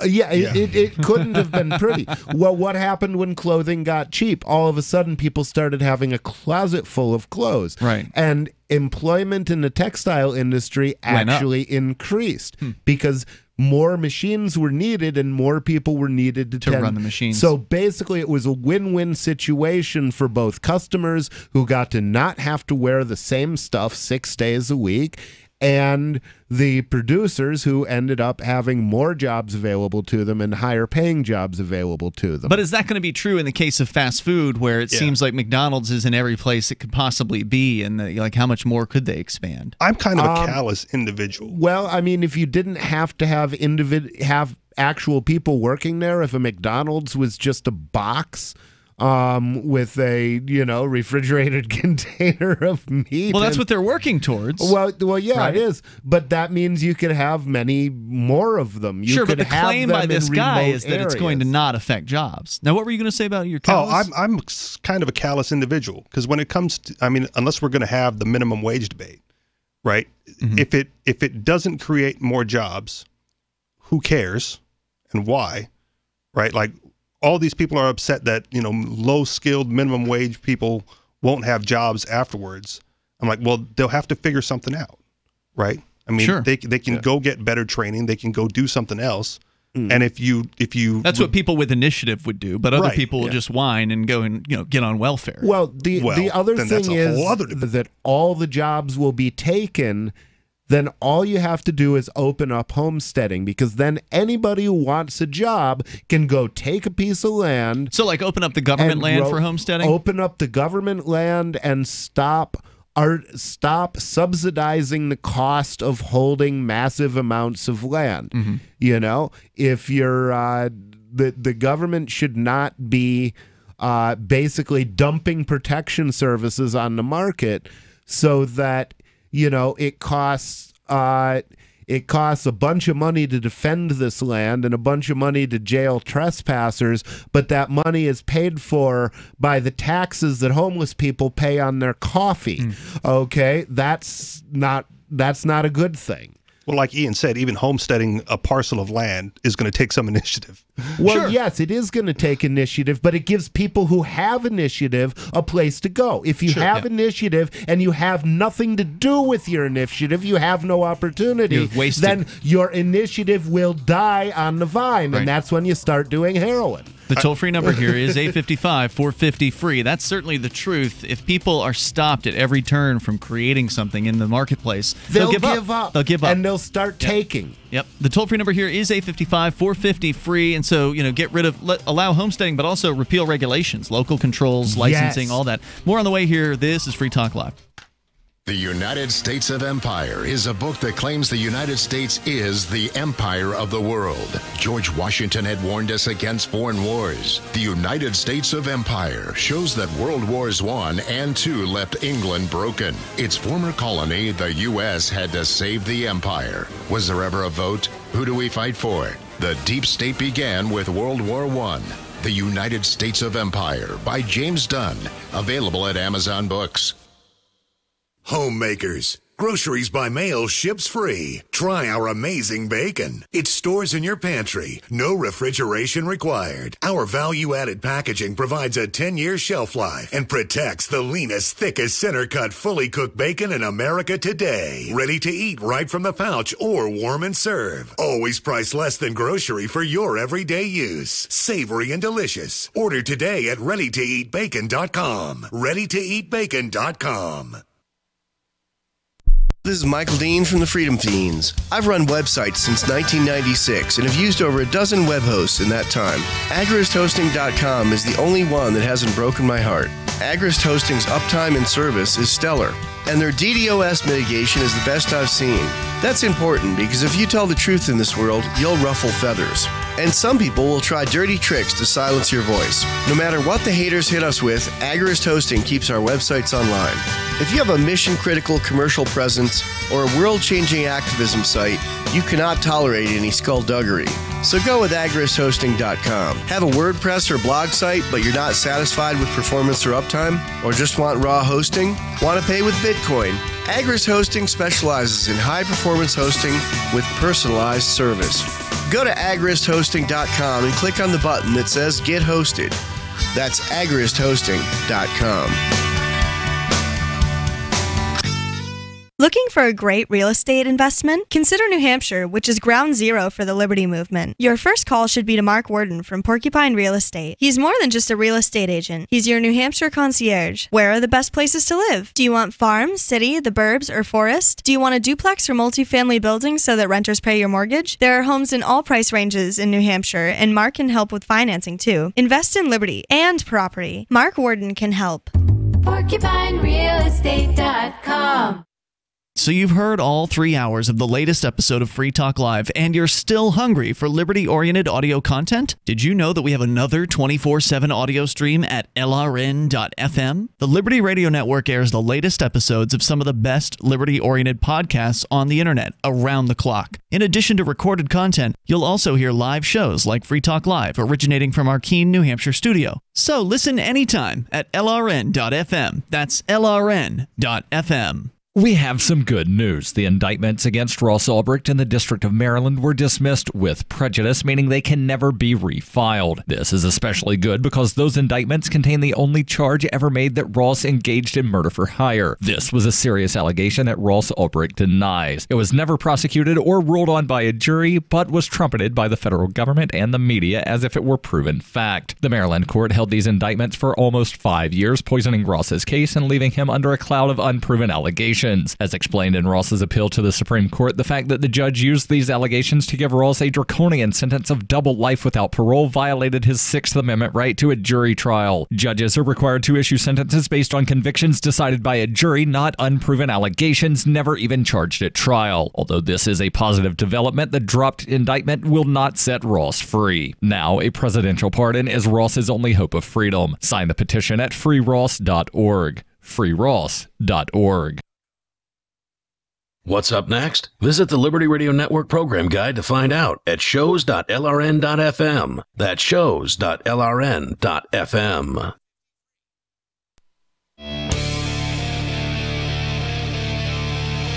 This is Free Talk Live, and it's the live Sunday edition of the program. We've been talking about automation, technology, and the future of the fast food business specifically, but it's also affecting other businesses like banking and elsewhere. With you in the studio tonight, you've got Ian, Satan, and Richie Rich. The toll-free number is 855-450-FREE. That's 855-450-3733. But we also have the Discord on-air call-in line rooms.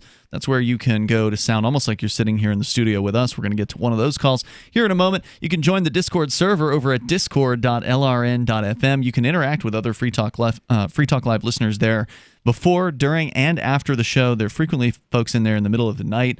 It's really kind of an international server. We have people from as far away as Australia that are in there. So if it's 5 a.m. here, it's like the afternoon there. So they're in our chat room.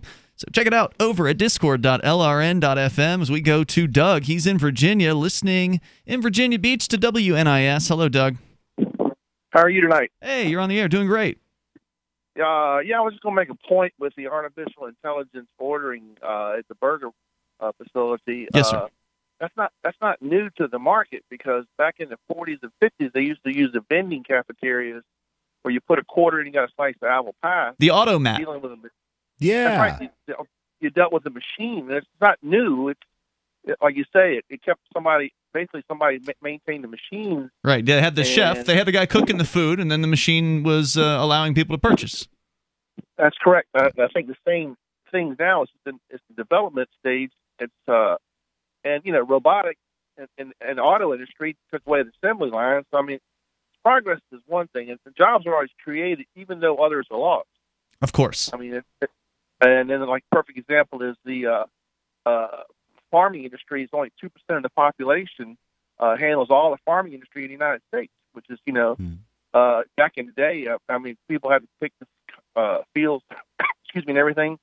And you've got a story about that tonight, Richie. People picking cotton. Oh my goodness! If we get into it, the children. Tell us about these cotton picking people. Pull it up if you get a chance. Okay, ready. But yeah, you're right about that, Doug. People are always afraid of the sort of the march of development and production, and it's definitely true that while some jobs are eliminated, there are always new ones that are created, and people just don't understand that. They're afraid of the first part, and they don't realize that the other part comes along. Well, the other thing is, jobs are not what people need. People need a place to lay their heads. They need food. They need medical care, but they don't need jobs per se. They need to be able to create something of value to trade. Right. But it doesn't have to be a job working for somebody else. Yeah, that's the worst I think arrangement. a lot of the world can be saved by agorism. Which is? Define that. Well, agorism, I guess let's start with counter-economic activity. Counter-economic activity is providing goods or services to your neighbors outside of any licensing from the government. And agorism is counter-economic activity which is performed for a political purpose. So in other words, agorism is a combination of counter-economic activity and promotion of counter-economic activity. Bartering. Doesn't have to be barter. Barter can be part of it, but it doesn't have to be barter. But it's, barter is certainly the thing that barter does is it allows you to trade where you don't have money if you have something else of value. So that's certainly nice. Well, what the key is people doing things without asking for permission, because it's that step of asking for permission, getting in the government involved in your life and your business, that is one of those things that dissuades people from pursuing whatever it is that they're called to do. So if somebody has a dream, something they want to create, a business that they want to do, and then government gets in the way and says, nope, you got to pay this fee over here and get this license, you got to stand in line, you got to wait, you got to apply, you've got to beg, and most people at some point are going to be like, this is crazy, I can't handle this, all the rules, all the restrictions, and they're going to just give up, and then they'll just go work for somebody for the rest of their lives, and they'll never truly get to do the thing that was their calling, and that's tragic. Yeah, and that's exactly what the corporate overlords who run the government want, and what they use the government to enforce. So if we go outside that structure, and not all agorism is selling weed. A big part of it is selling food, selling staples, selling your neighbors things that they need to get by, or things that they want to get by. I've given a massage for money just to say I've done it. Very nice. Unlicensed. I want to make sure you have a chance to get your thoughts out, Doug. Go ahead. Yeah, the underground economy too. If you look at that, underground economy is $1 trillion industry, but never taxed. People selling online on personal notices, on Let's Go, that site, and Let It Go, and there's all these sites now that are allowing you to sell things. eBay is profit, but there are other sites that we have in my area. We have a trading post where you post it, sell it, and you can make money on it. You picked it up at a garage sale for $1 and sell it for $3 on online. You've made a profit. Right, and nobody's reporting that stuff to the government, and they shouldn't be. Everybody wants to keep as much off the books as they possibly can. I agree with you 100%. Yes, and as I'm saying, that's the way to subsidize your income on a fair basis. Right, and you're only working for yourself. You're not working for somebody else, so your efforts aren't just going primarily to enrich another person. You're enriching your customers by offering them a good product, a good service at a fair value, and then you are rewarded for that, and that's the way it ought to be. Although if you look at the average business and you look at the percentage of their revenue that's paid out in payroll, it's significant. Well, it's very significant. Yeah. Like usually over 2/3, frequently 90% of a business's take-in is paid out in payroll. Like 6% is considered a pretty good return on investment in most industries. Doug, thanks for calling. Go ahead if you got one more thought. Go ahead. Oh yeah, ExxonMobil is a perfect example of what he's talking about. Expenses. They said ExxonMobil made a record $145 billion this year, but it cost them $125 billion to make $145 billion. So the $20 billion profit, at 8% or 9% of their profit. Yeah, it's pretty good. Well, that should clearly go back to the workers, the people that actually did the labor. Shareholders.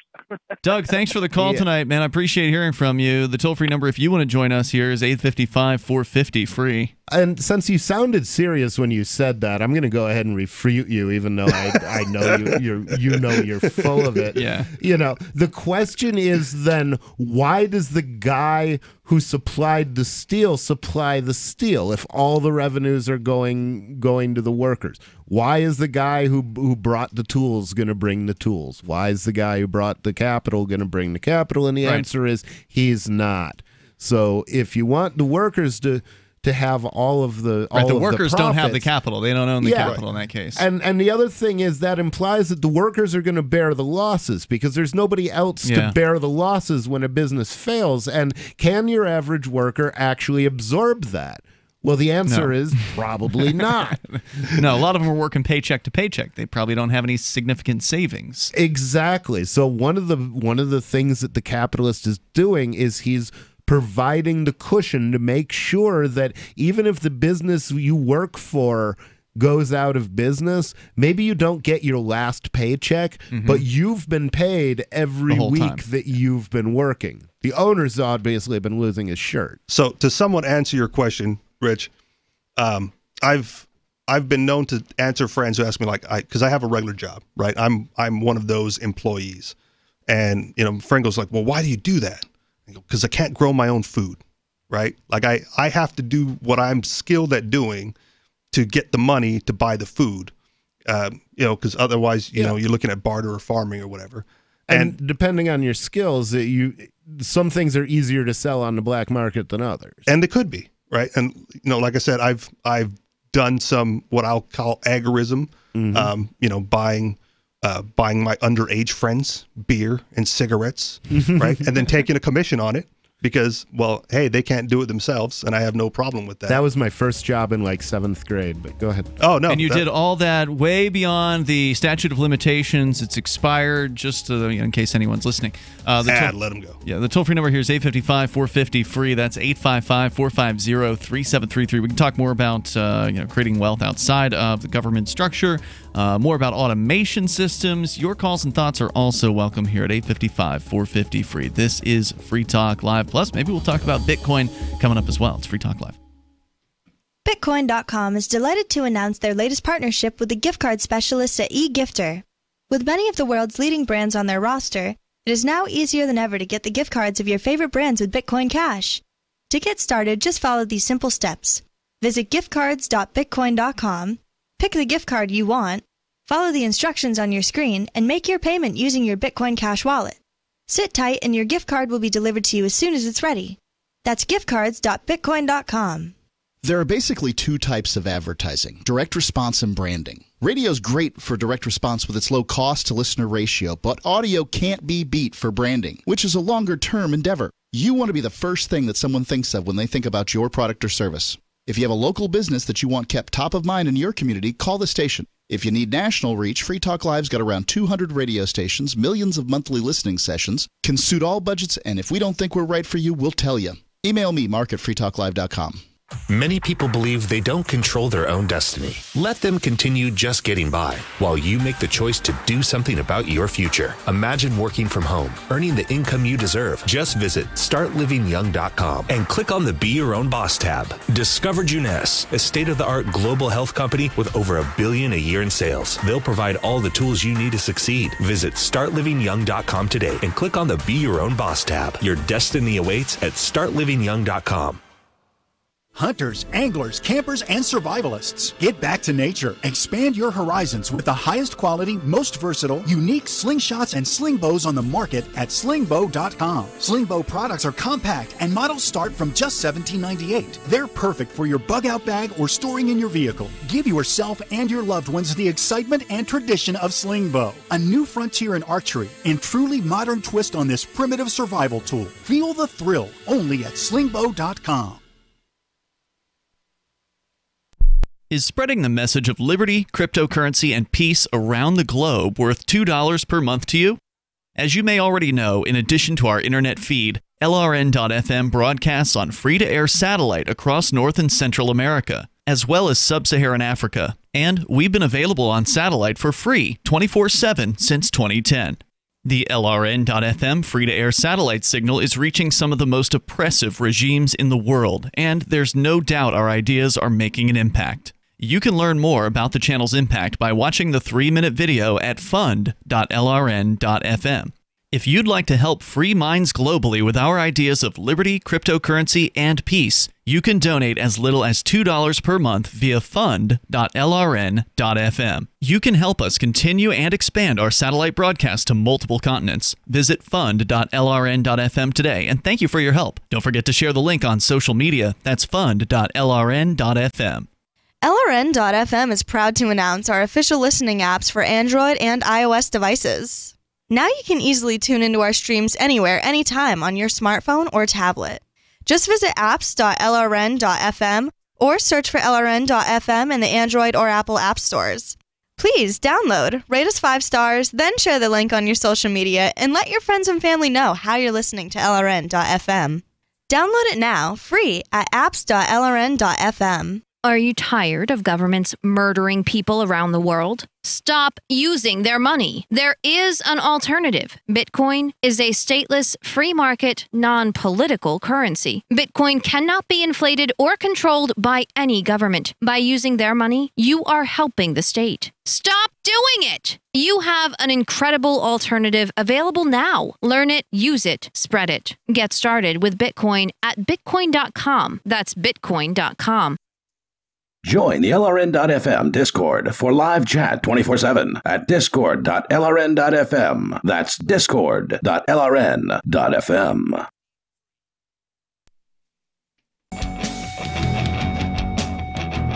Free Talk Live. Dial in, toll free, and bring up whatever you want. Our number is 855-450-FREE, like freedom. That's 855-450-3733. With you in the studio tonight, it's Ian. Satan. And Richie Rich. We continue, and we'll take your calls and thoughts. But I do want to let you know about the AMP program and thank Dunker for being a Free Talk Live Platinum amplifier. Not only that, he's also a mover to New Hampshire, so that's like double awesome. But yeah, he's a longtime supporter of this program. Platinum meaning he does $25 a month, way above and beyond the request. We ask for $5. He's doing $25, so really appreciate that. But you can join the AMP program for $5 a month. You can use credit card, you can use PayPal, you can use Bitcoin, BTC, and you will get some access to some perks, some benefits that the average user doesn't get. Now, we give away pretty much everything on the site for free. So, webcam, archives, all that stuff is free. If you want to help us, for instance, grow the show and get on more radio stations, we've got 194 stations today. We can get more, and in fact, I might be adding a couple new ones here this week, so that's exciting, and it's because of the AMP program that helps make that possible. So again, you can help us out and help spread the ideas of liberty and freedom and peace and cryptocurrency. Just join the AMP program at amp.freetalklive.com, as Free Market Penguin has done as well on the line on our Discord server. You're on Free Talk Live. Go ahead. Hey, yeah, I didn't plan on calling tonight, but Rich Paul, you all of a sudden just started speaking my language. I mean, you're talking about, for one thing, I've been wanting to know what Proviso, Lockean Proviso is, but man, that is totally it. Mm-hmm. That distills my libertarianism, my, anarchist thought that's really the reason that I'm into this whole thing is the fact that we have the land and property is monopolized, so we are forced to get these jobs. We are forced to work for a wage labor, and it's not that wage labor is theft or anything. It's that we don't have the option to subside any other way, and until we do, we don't have anything near a voluntary society. Yes. Yeah. And in order to have, I can't imagine any voluntary society, because in a voluntary society, anybody who claims ownership of land, they're going to have to defend that claim. If they don't pay out of their own pocket to defend that claim, then somebody else is going to go live on that land. And, there's nothing they can really do to stop them. They have to be able to. You mean like hire guards? Yeah, you have to be able to muster the money to pay for the violence. Now, in terms of a modest home, one guy, the occupant with a shotgun is probably sufficient. But if you want to keep people off huge areas of land, then that's going to require a lot of force to go chase poachers and go chase all of the things that the sheriff of Nottingham did. That was basically his job. It would be tremendously expensive to fund that individually. Oh, absolutely, especially because you do not have the backup of this unstoppable force, which is the United States government, where, if you whack somebody from Acme Protective Services and then blow state, it may well be that you'll get away with it. So what you're saying it's is not a coordinated government after you. If homesteading were possible, then people would only acquire the amount of property that they could afford to protect, rather than these huge swaths of land that they currently can utilize. Exactly. And this is especially an issue in New Hampshire when you have the current use exemption on property taxes, where they specifically say, why don't you take huge hunks of property, claim them as your own, place them in current use, pay a fraction of what the property taxes would normally be, and just let people hunt on it and hike across it, but not live on it. Mm-hmm. Well, that's not really providing a service to the homeless guy whose coffee is whose coffee tax is paying the additional cost of defending that land from him, from the homeless guy who's buying the coffee.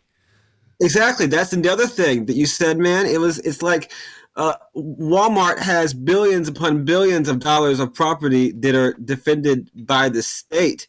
And it is the poorest among us that pay the highest percentage of what we have, by percentage to support those property rights in many cases. Taxes disproportionately affect the poor. Slaves. I mean, if you're going to have taxation, I really think the fair tax would be the way to go. But just because that's something that is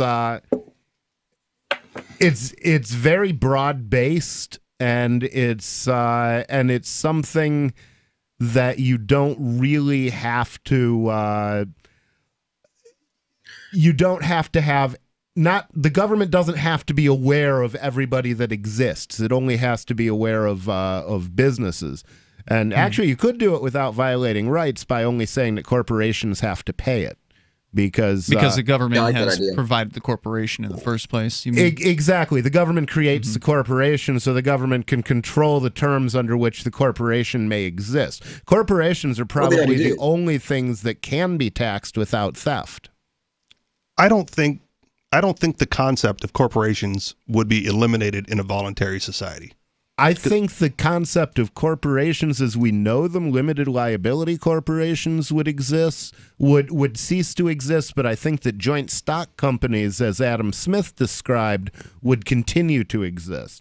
And the difference meaning where people can hold shares in a larger concept. Exactly. That was a shareholder-owned company or an investor-owned company, but it did not have limited liability. So investors who made money off a company that was later determined to be fraudulent, the king could go in and claw back some of those profits from that fraudulent company. Maybe the company is bankrupt, but it's paid out millions of dollars in profits to shareholders. Well, the question is, why shouldn't the government or whoever the mediator is be able to claw back profits from investors? So limited liability literally exists. And my business law class that I took a couple years ago when I went back to college made no bones about this. Limited liability exists in order to allow people to escape liability for their acts. Yep. And I see no reason to do that. I agree with that. But I still think, like you said, shareholder corporations or companies where multiple people own the business would still exist. Yeah, I think we all agree with that. And I think you'll still run into the problem is if they are found to be fraudulent, how do individuals go after individual shareholders when there's could be hundreds or thousands of them, owning stakes in the corporation? Well, they wouldn't be guilty of fraud. The shareholders probably wouldn't have known about the fraud, so therefore, if you don't know about it, then it's not actually fraud in that case. If the person who's conducting it might not even be fraud. It might be a matter of you backed your truck over a little old lady for your garbage business. But the shareholder didn't do that. Well, the shareholder didn't do that, But if the company is found liable and the company doesn't have any money because it already gave the money to the investor, then I don't have a problem taking money back from the investor and saying, that's a well, complicated thing to do. Yeah, that's what I'm saying. That's what Richie's saying here is if you've got thousands of, tens of thousands of people who all hold a little piece of that, I mean, it's cost prohibitive to go after those people. It could well be, and I don't know how that would act. There would have to be some sort of bankruptcy insurance in that case. I think that there would probably be shareholder insurance available, but then shareholder insurance would have to be predicated on actual business practices. So I would imagine that the cost of shareholder insurance could be changed by altering the business practices of the company. So basically what you've got is the insurance people then watching what the company is doing and seeing how likely are they to generate massive hunks of liability. Yep. Which it's good to have somebody asking themselves that question if the corporate management isn't doing that effectively. Free Market Penguin, other thoughts? Go ahead.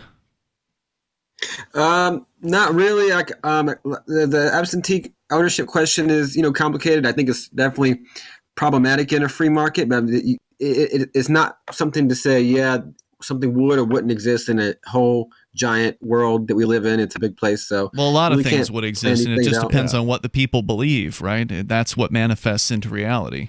Yeah, I think mindset is a big issue across the board. For the whole world, Thanks for the call tonight, Free Market Penguin. I appreciate it. What was that, Richie? I think mindset is a big issue across the board. Whenever we're discussing theories and philosophies or how things could be, even going back to the, what does it mean to be an employee or, a waged laborer or anything like that. I think people forget the concept of mutually beneficial exchange, even when it comes to that level, right? As an employee, I'm trading value for value when I get my paycheck. I do the labor. Yeah, right. my labor, my time for the paycheck. And it's equal value. Otherwise, you wouldn't enter into that agreement. The toll-free number here is 855-450, free like freedom. Whether you want to talk about working or whatever's on your mind goes here. Coming up, Hour 3 is On the Way. Live Sunday show. It's Free Talk Live. #1 international best-selling author Matthew David Hurtado's pain was simple. Lyme disease bankrupted him in 2009, watching bankers take everything from his family after building a 7-figure business from his couch. God called him to ministry to teach prosperity based on pain he could not tolerate in others' lives. IRS, creditors, car loans, debt. It's the Babylonian system, and you have to escape it before it's too late. Haven't you ever wanted to wake up from this nightmare? Matthew David's free quick study guide shows you what to do today to build lasting wealth in any economy. His discovery he made? It's all consciousness. Get Matthew's 7-figure quick study guide for clarity, certainty, and a proven strategy to build wealth once and for all. Visit escaperightnow.com. Do it now. It's free. escaperightnow.com. For a prosperous future ahead with peace of mind. escaperightnow.com. I love My Magic Mud. I drink a lot of coffee. I had stains on my teeth. Then I found My Magic Mud, and I was told it would remove stains. So I paid attention when I brushed the first time. My Magic Mud is black tooth powder, and the difference it made in my teeth in one application was noticeable. With 4, my teeth were as white as you normal folks out there. Please go to mymagicmud.com and buy a jar. There's 150 applications for $25. You can use Bitcoin, mymagicmud.com. There are lots of ways to listen to Free Talk Live. Our podcast has been around since podcasts began, and now the FTL feed is loaded with content besides our full show archives. Did you know that we make it easy for you to customize your podcast subscriptions? We have different feeds, one that includes only our full shows, one with just the Daily Digest, and one with just the Edgington Post. You decide what you listen to. It's quick and easy to customize your feeds at feeds.freetalklive.com. That's feeds.freetalklive.com. You're listening to the live edition of Free Talk Live. Hour number 3 is next after the news here on the Liberty Radio Network at LRN.FM.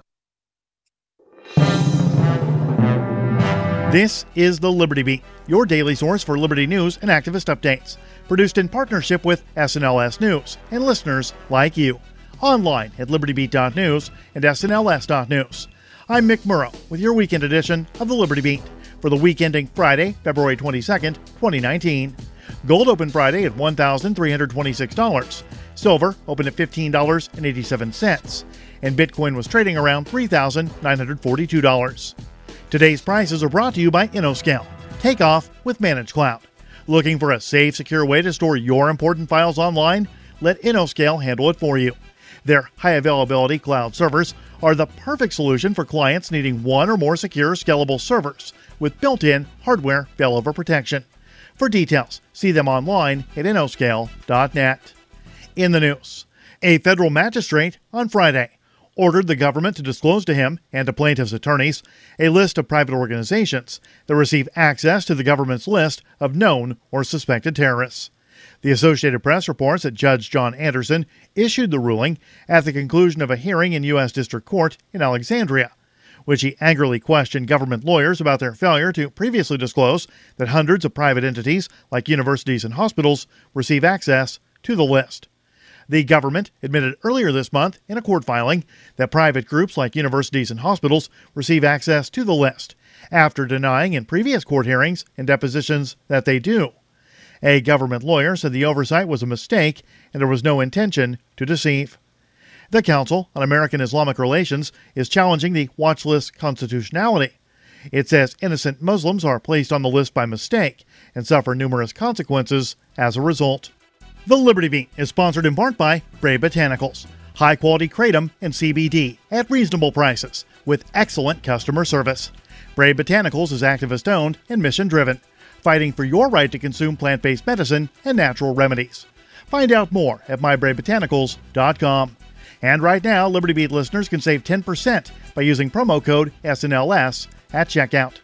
This is the weekend edition of the Liberty Beat for the week ending Friday, February 22nd, 2019. Your news now continues. As the world increasingly turns toward automation, science fiction is fast becoming a reality as automated solutions spring up both on the battlefield and in civilian life. Activist Post reports that in the southwestern Indian state of Kerala, a new type of police officer has been sworn in. It's a robot cop going by the name KP Bot.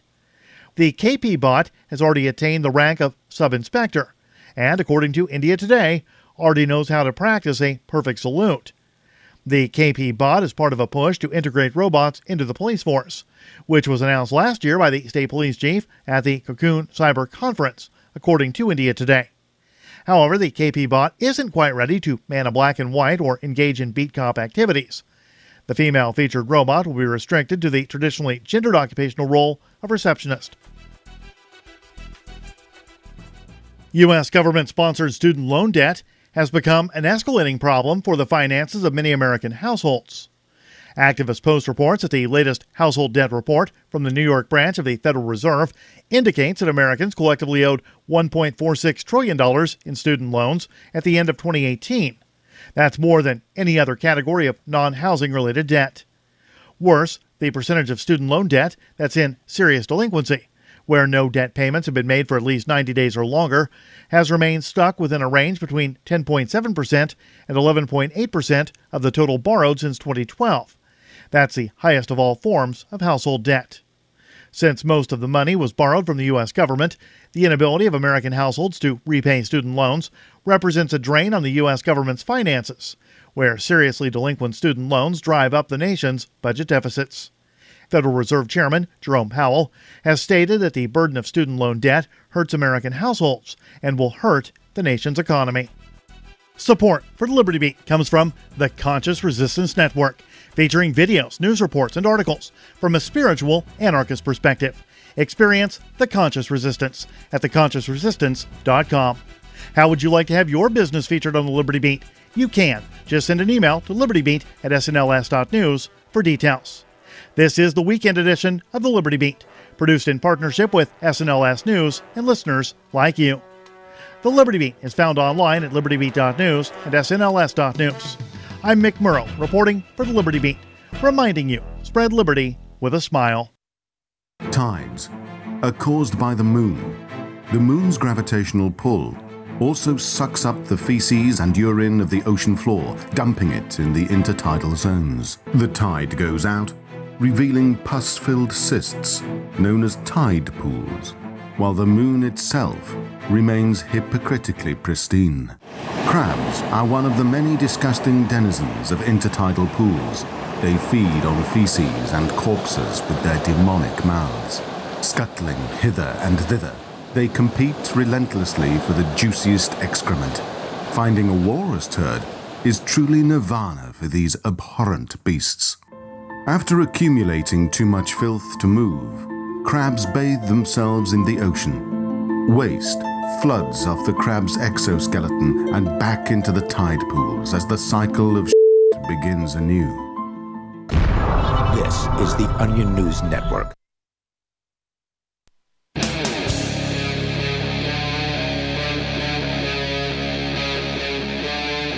Free Talk Live.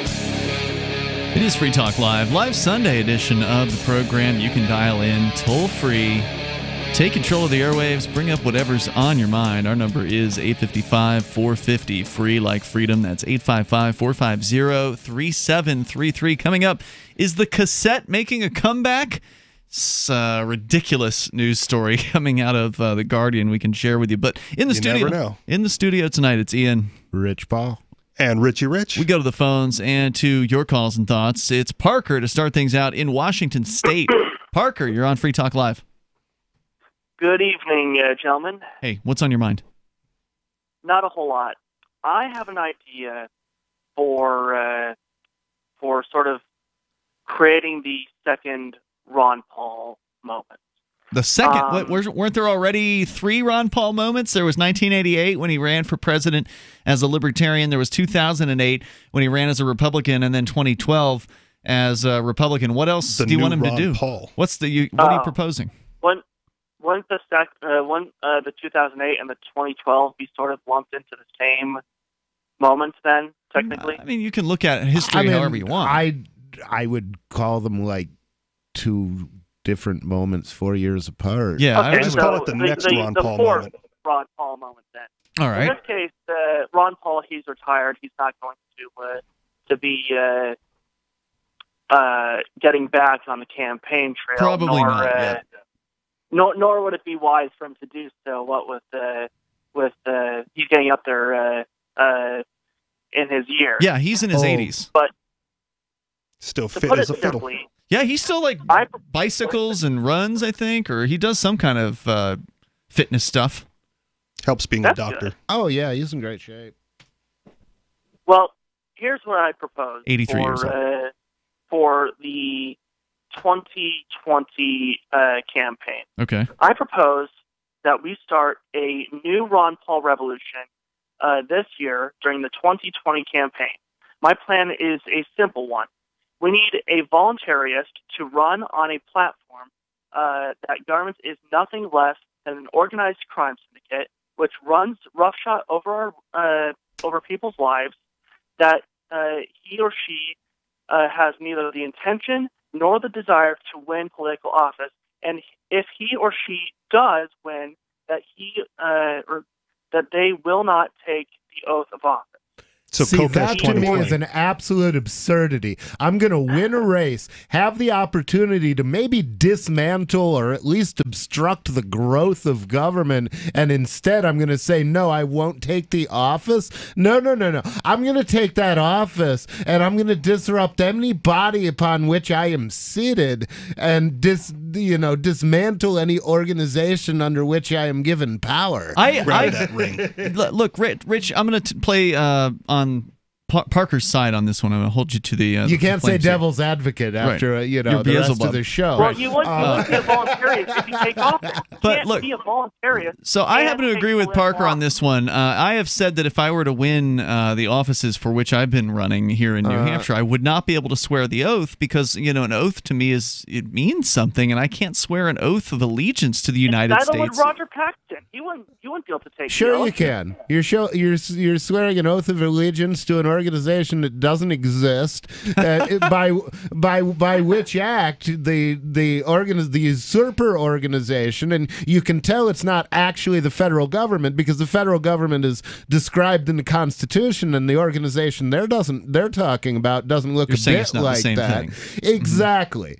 But what about the state of New Hampshire? Okay, if it's okay to pick up a gun and shoot people in order to win your freedom, it's okay to take an oath to an illegitimate organization that doesn't actually exist and then turn around and But they think it dismantle does. that. Well, that's okay. They'll probably think you're a bad person, but you're dismantling their government. They're going to think that anyway. Well, you said it's But thieves in and essence, what liars you are anyway. doing is, So you don't owe them anything.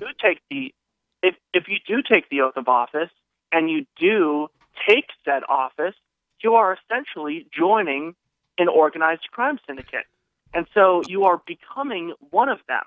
Well, Whereas, the same thing could be said of an FBI agent that infiltrates an actual organized crime syndicate, but if his intention in doing that is to dismantle the thing and not to actually further its interests or make it money, then what he's doing is somewhat different. Same thing about being an anarchist and staying in the military so that if and when the revolution comes, you'll have an opportunity to monkey wrench things. I certainly hope there are people in the military who are thinking that. we can continue to parse this out. There's more to my proposition.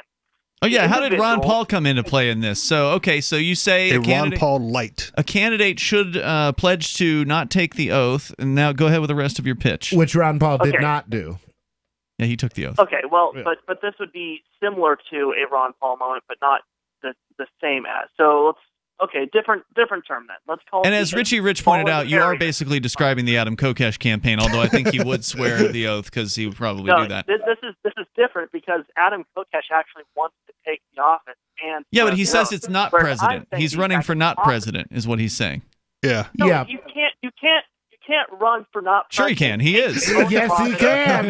You can't tell him what to do. Kokesh can do just about anything. All right, well, whatever. Anyway. Go ahead with the rest of the pitch. Make it quick. The individual should discourage people from political voting entirely, and it gives legitimacy to the illegitimate system. No, it doesn't. The goal is not No, now. this is frequently the refrain of the anti-voter, and it doesn't give legitimacy. What gives the system legitimacy is people's belief in it and their obedience to it, not whether or not they show up at a poll. Voting does. No, it doesn't.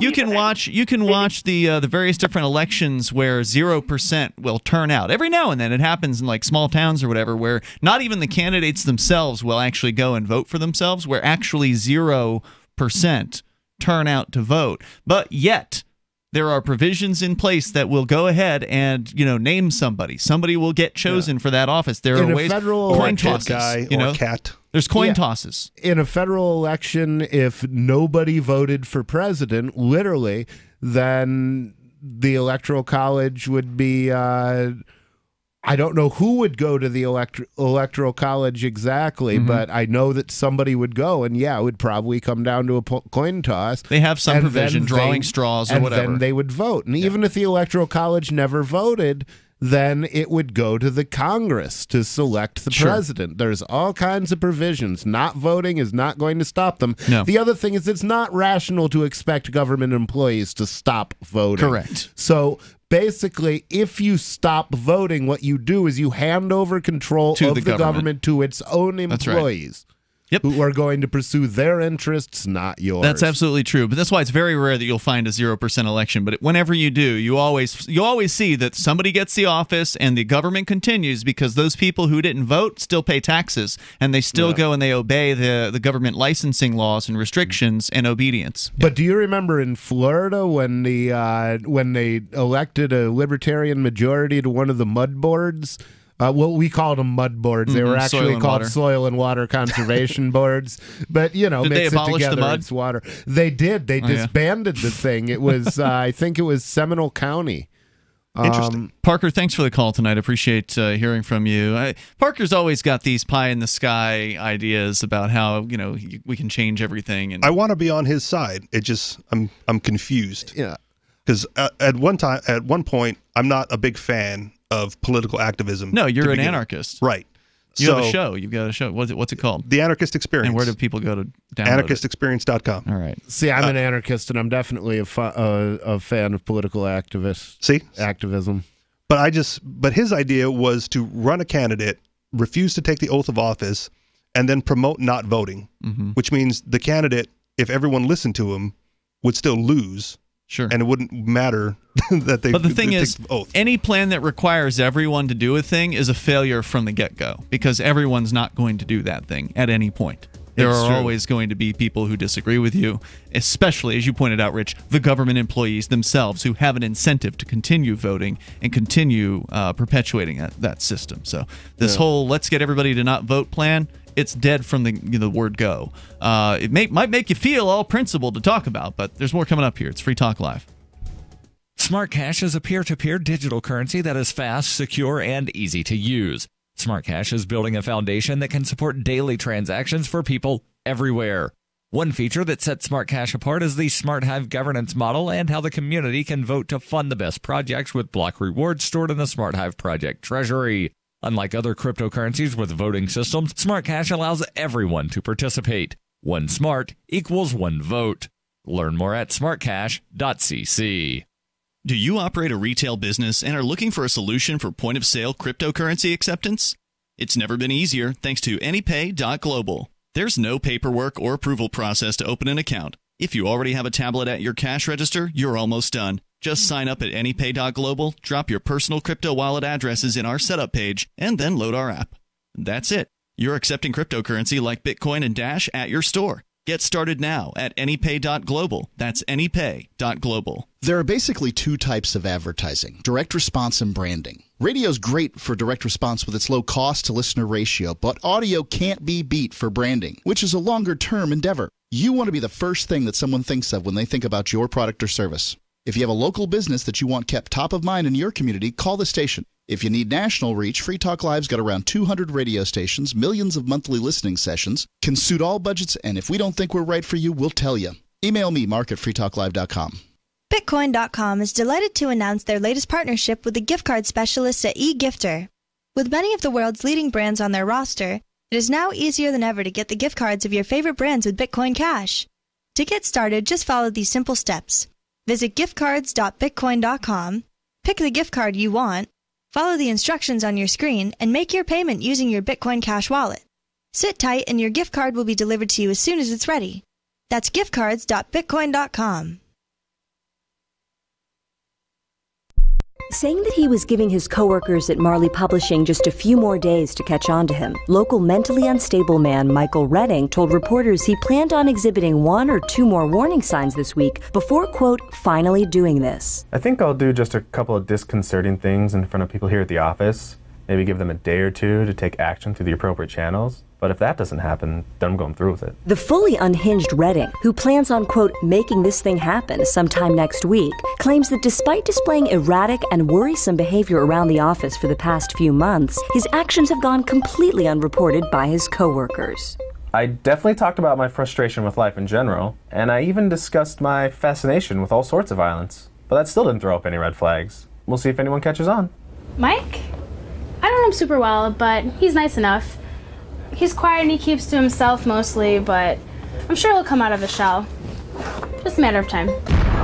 This is the Onion News Network. LRN.FM now has a Discord. Discord is a free text and voice chat platform, and we now have our own server with a bunch of channels at discord.lrn.fm. You can join other listeners as they chat about various things during our live shows, or anytime, day or night. Discord software is available cross-platform, so you can have it on whatever device you want and take your chats anywhere. Join our Discord at discord.lrn.fm. That's discord.lrn.fm.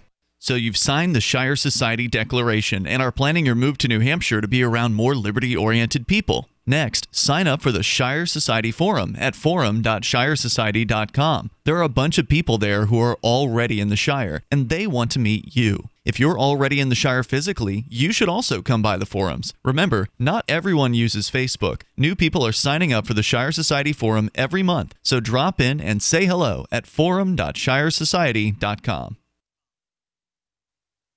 You're listening to the best liberty-oriented audio streamed around the clock, on the air, and online. This is the Liberty Radio Network at LRN.FM.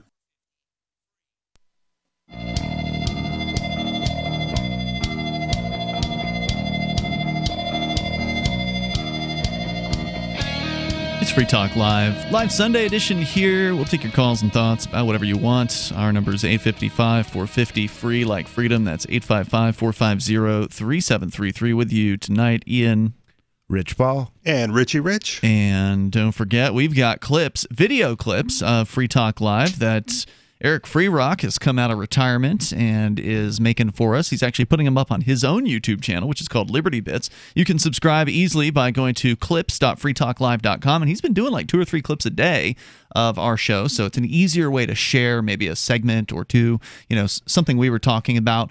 You want to share that with your friends or family on your social media, share one of the video clips. That way you don't have to give them a whole 2-hour-long show and be like, oh, yeah, you got to tune to 38 minutes in or whatever. It's just right there in video form. It's easy to share. So check out clips.freetalklive.com to do that.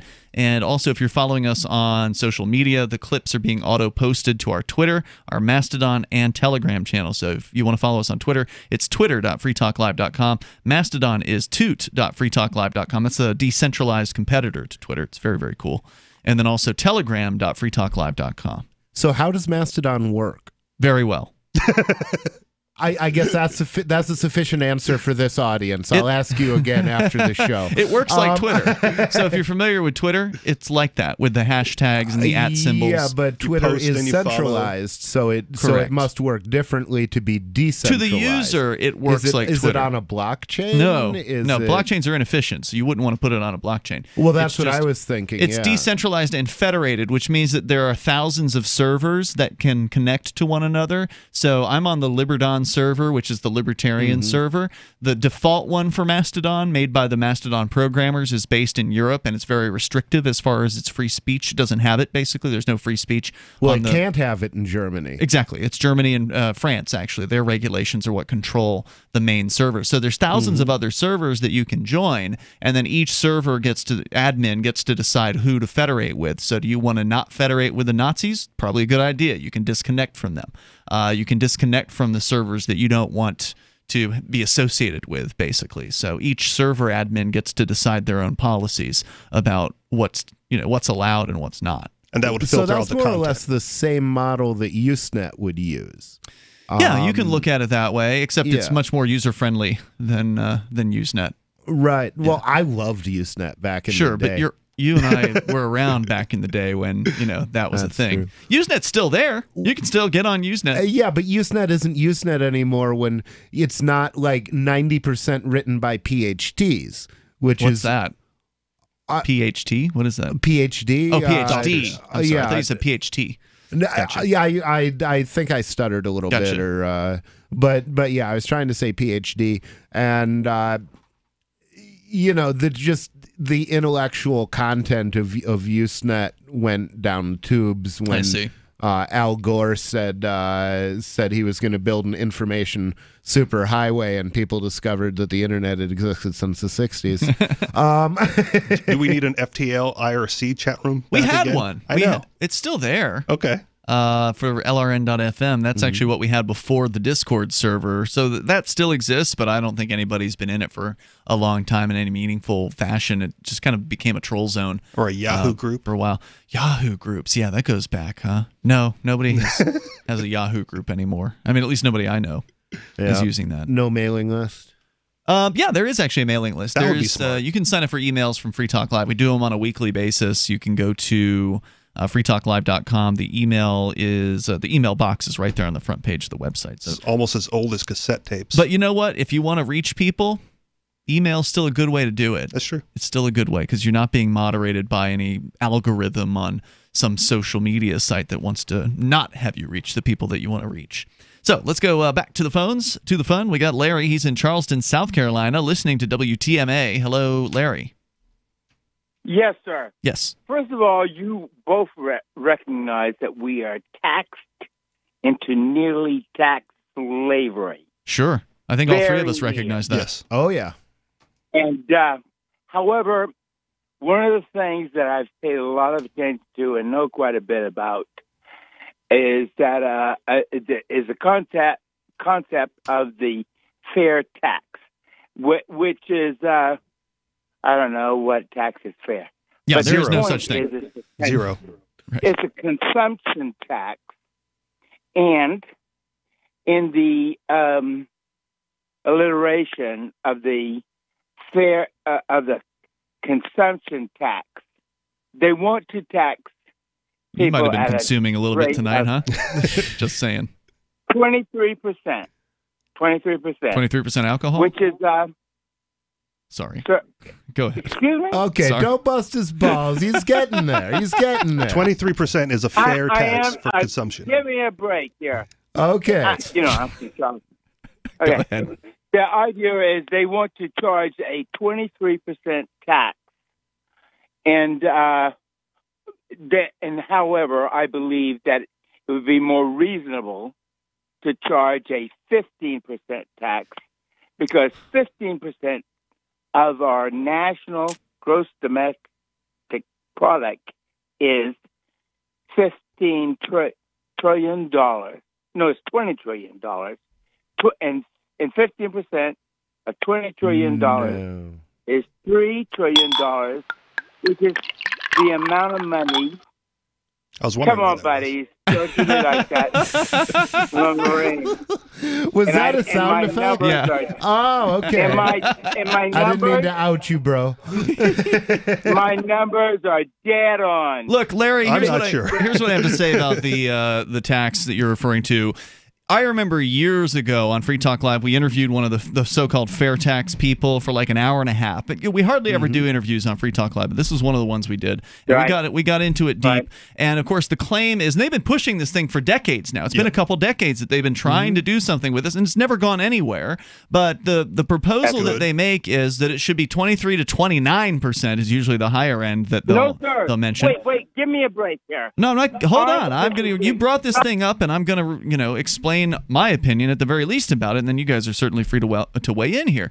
But the proposal, as I recall them making it, was usually 23 to 29%. So they don't know what it's going to end up being, and they also claim that they think they can get rid of the IRS, but that's not always part of the proposal. It's not necessarily going to be the case that the so-called fair tax will go into place and that they'll abolish the IRS at the same time. It's much more likely that the IRS will stay in place. Maybe they'll roll back some of the... Now, what do you mean by the IRS existing? Do you mean the IRS will continue to be the name of the organization that administers the fair tax? No, that the income tax will stay. Or are you saying that the income tax would exist? That the income tax will stay. Now, it may not stay as is. They might roll it. Remember how they started the tax back when it was only going to be on rich people, and then they expanded it to include, a wider range? Well, so then maybe they'll roll it back a little bit, and they'll say, see, it won't apply to most people. We're just going to tax the rich. See, the fair tax proposal itself has a whole list of taxes that it would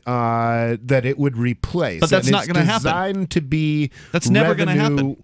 Well, the caller was talking about a consumption tax as a fair fair tax as well. That's what the proposal is. It's a national sales tax. Consumption tax. It's a national sales tax. It's a consumption tax. What's the difference? Difference is sales tax covers used goods.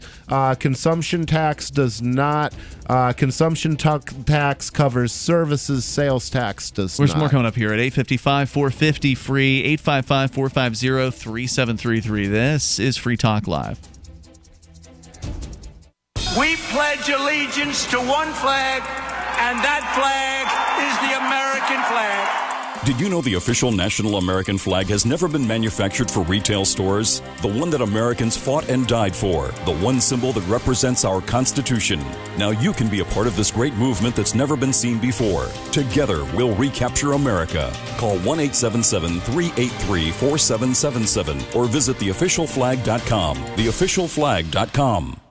Most of you know that heart disease is the #1 silent killer in the U.S. What if I told you for just $54.95 a month you could fight against heart disease naturally? At Heart and Body Extract, we've been helping thousands of people get back to a healthier heart. Don't just take my word for it. Check out all of the success stories at hbextract.com, or to order, call 866-295-5305. That's 866-295-5305. hbextract.com. Don't risk it when you can take charge of it. Since time began, tyrants have taken aim at personal liberties. Now there's a movie that aims back. The government has no more right to tell us what to put in our bodies than they have to take our guns or tell us what books we can read. 6 drug police were eaten by bears while raiding a marijuana farm. On your knees, you dirty hippies! Jesus. On your knees! What's the problem, officer? Today, many cops who enforce pot laws do so only because it provides them with cushy jobs, good benefits, and a chance to push people around. I was an undercover narcotics officer. The drug war is nothing but a farce. The Second Amendment says you gotta keep you and your gat intact. Guns and Weed, The Road to Freedom. A film by Michael W. Dean and Nima Vadadi. DVD available now at gunsandweed.com or on Amazon. That's gunsandweed.com. Makes the perfect gift. Remember, that's gunsandweed.com. The new 4th edition of Healing Our World, The Compassion of Libertarianism, will take your understanding of liberty to a deeper level and has over 1,300 updated references, new cartoons, and a foreword by Dr. Ron Paul. With discounts for multiple book purchases, the 4th edition of Healing Our World is a great gift for the liberals, pragmatists, environmentalists, and Christians in your life who think libertarianism is cold-hearted. Get yours today at healing.freetalklive.com and use promo code FTL for a $5 discount.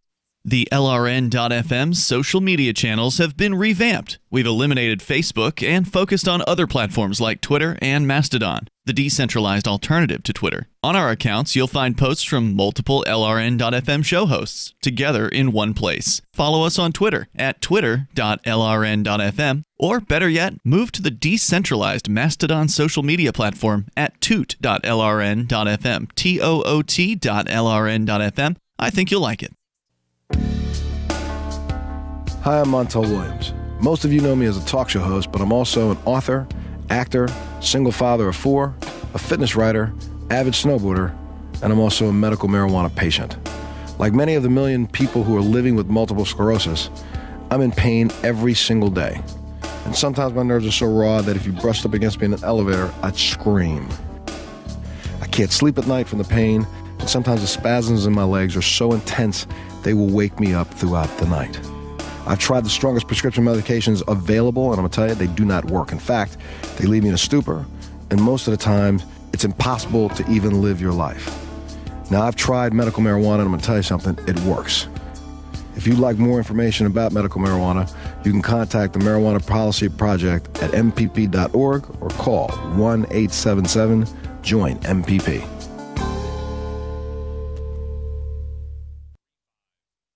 Do you love Twitter? Make sure you favorite the LRN.FM Twitter account so you can receive our tweets at twitter.lrn.fm. That's twitter.lrn.fm.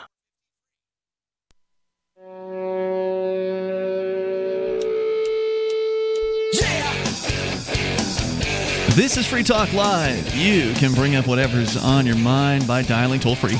Our number is 855-450-FREE, live Sunday edition of the show. With you tonight, you've got Ian, Rich Paul, and Richie Rich. 855-450-FREE as we continue here. We've been talking about technology in the workplace, and that's resulted in conversations about everything from the minimum wage to the fair tax, government regulations, and so on. I haven't really gotten to any other show prep, which is fine. We don't mind that, especially when you guys are participating on the phones, as you are. So we're going to go and continue with your calls and thoughts here. E. Greg is on the line on our Discord server. E. Greg, you're on Free Talk Live. Hey. Hey. I was wondering, did you guys ever talk about Andrew Yang, who's running for president? Do you know who I'm talking about? No. Doesn't ring a bell. Interesting. Okay, he's a Chinese American. He's out of New York City, and his whole platform is about UBI, Universal Basic Income. Oh boy! All right, let's hear it. Sure. Well, basically, he's recognizing the effect that technology is having on workers. Kind of what you guys are talking about. Truck driving, for example, 70 million people, I think, are drivers. And there's going to be self-driving cars. There's going to be self-driving trucks on the road. A lot of the jobs are going to be either replaced or one person will be able to do the job of many people. What will those truck drivers do? Something else. Something else. And they should be able to have a safety net to be able to switch their job, to go to school and to, invest, maybe even raise their children and spend time with their children. Okay, so do you believe that everybody who is born should be subject to this safety net? Everyone who is born? Yes. As opposed to people who are not born? Do you believe that all people should receive this safety net payment, and basically their survival should be ensured? Well, me personally, I think so. But Andrew's platform is only for adults. It is not for children. Okay, that's actually an interesting modification, and it does address one of the complaints, which is if it's paid out to children, then that would encourage parents to have more children in order to get more UBI. Like so welfare? That's exactly how welfare works, and that's one of the reasons that I think a modified UBI like you're describing in Yang, why I think it would be better than the existing welfare system in almost exactly the same ways that I think the fair tax would be better than the existing taxation system, because it is simpler, it's streamlined, it doesn't reward nonsense. But would either of these proposals come into play with the other stuff being wiped out, right? Because the fair tax supposedly is going to get rid of the IRS, but the politicians aren't likely going to follow through with that, so you're going to end up with both. That is part of the fair tax proposal, so if it doesn't include the repeal, then it's no longer the fair tax, in my opinion. But then you might end up with a national sales tax or consumption tax, as you described it earlier, and an income tax on top of that. And same thing with the UBI. Tax. You may end up with a UBI and welfare on top. You might, in which case you've just, the other nice thing about the fair tax is that agorists can evade it completely and effectively, which makes it much nicer than the just don't collect it. I want to register your business. It's right there on Main Street. They're going to find you. Well, somebody's going to report maybe you. Your business isn't going to be on Some Main snitch Street. is going to report you, and they're going to investigate you, just like the IRS investigates people now. Like I was saying, if I'm opening up a store and you're saying it's a consumption tax, so therefore, if it's a used item, I don't have to collect it. All of a sudden, all my items are used. You think they're not going to have a problem with that? I don't know exactly what they're going to do. I don't think that's how it works. I don't think it's a matter of whether the item is new or used. I think the item is the question is someone have to charge 23% on my thrift store? No, because they would.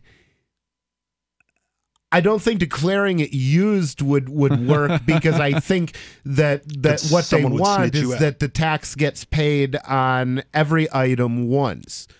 So it is paid on first consumer sale. Is the technical term, and I've been reaching for that term through this whole show, and I finally came up. First consumer sale.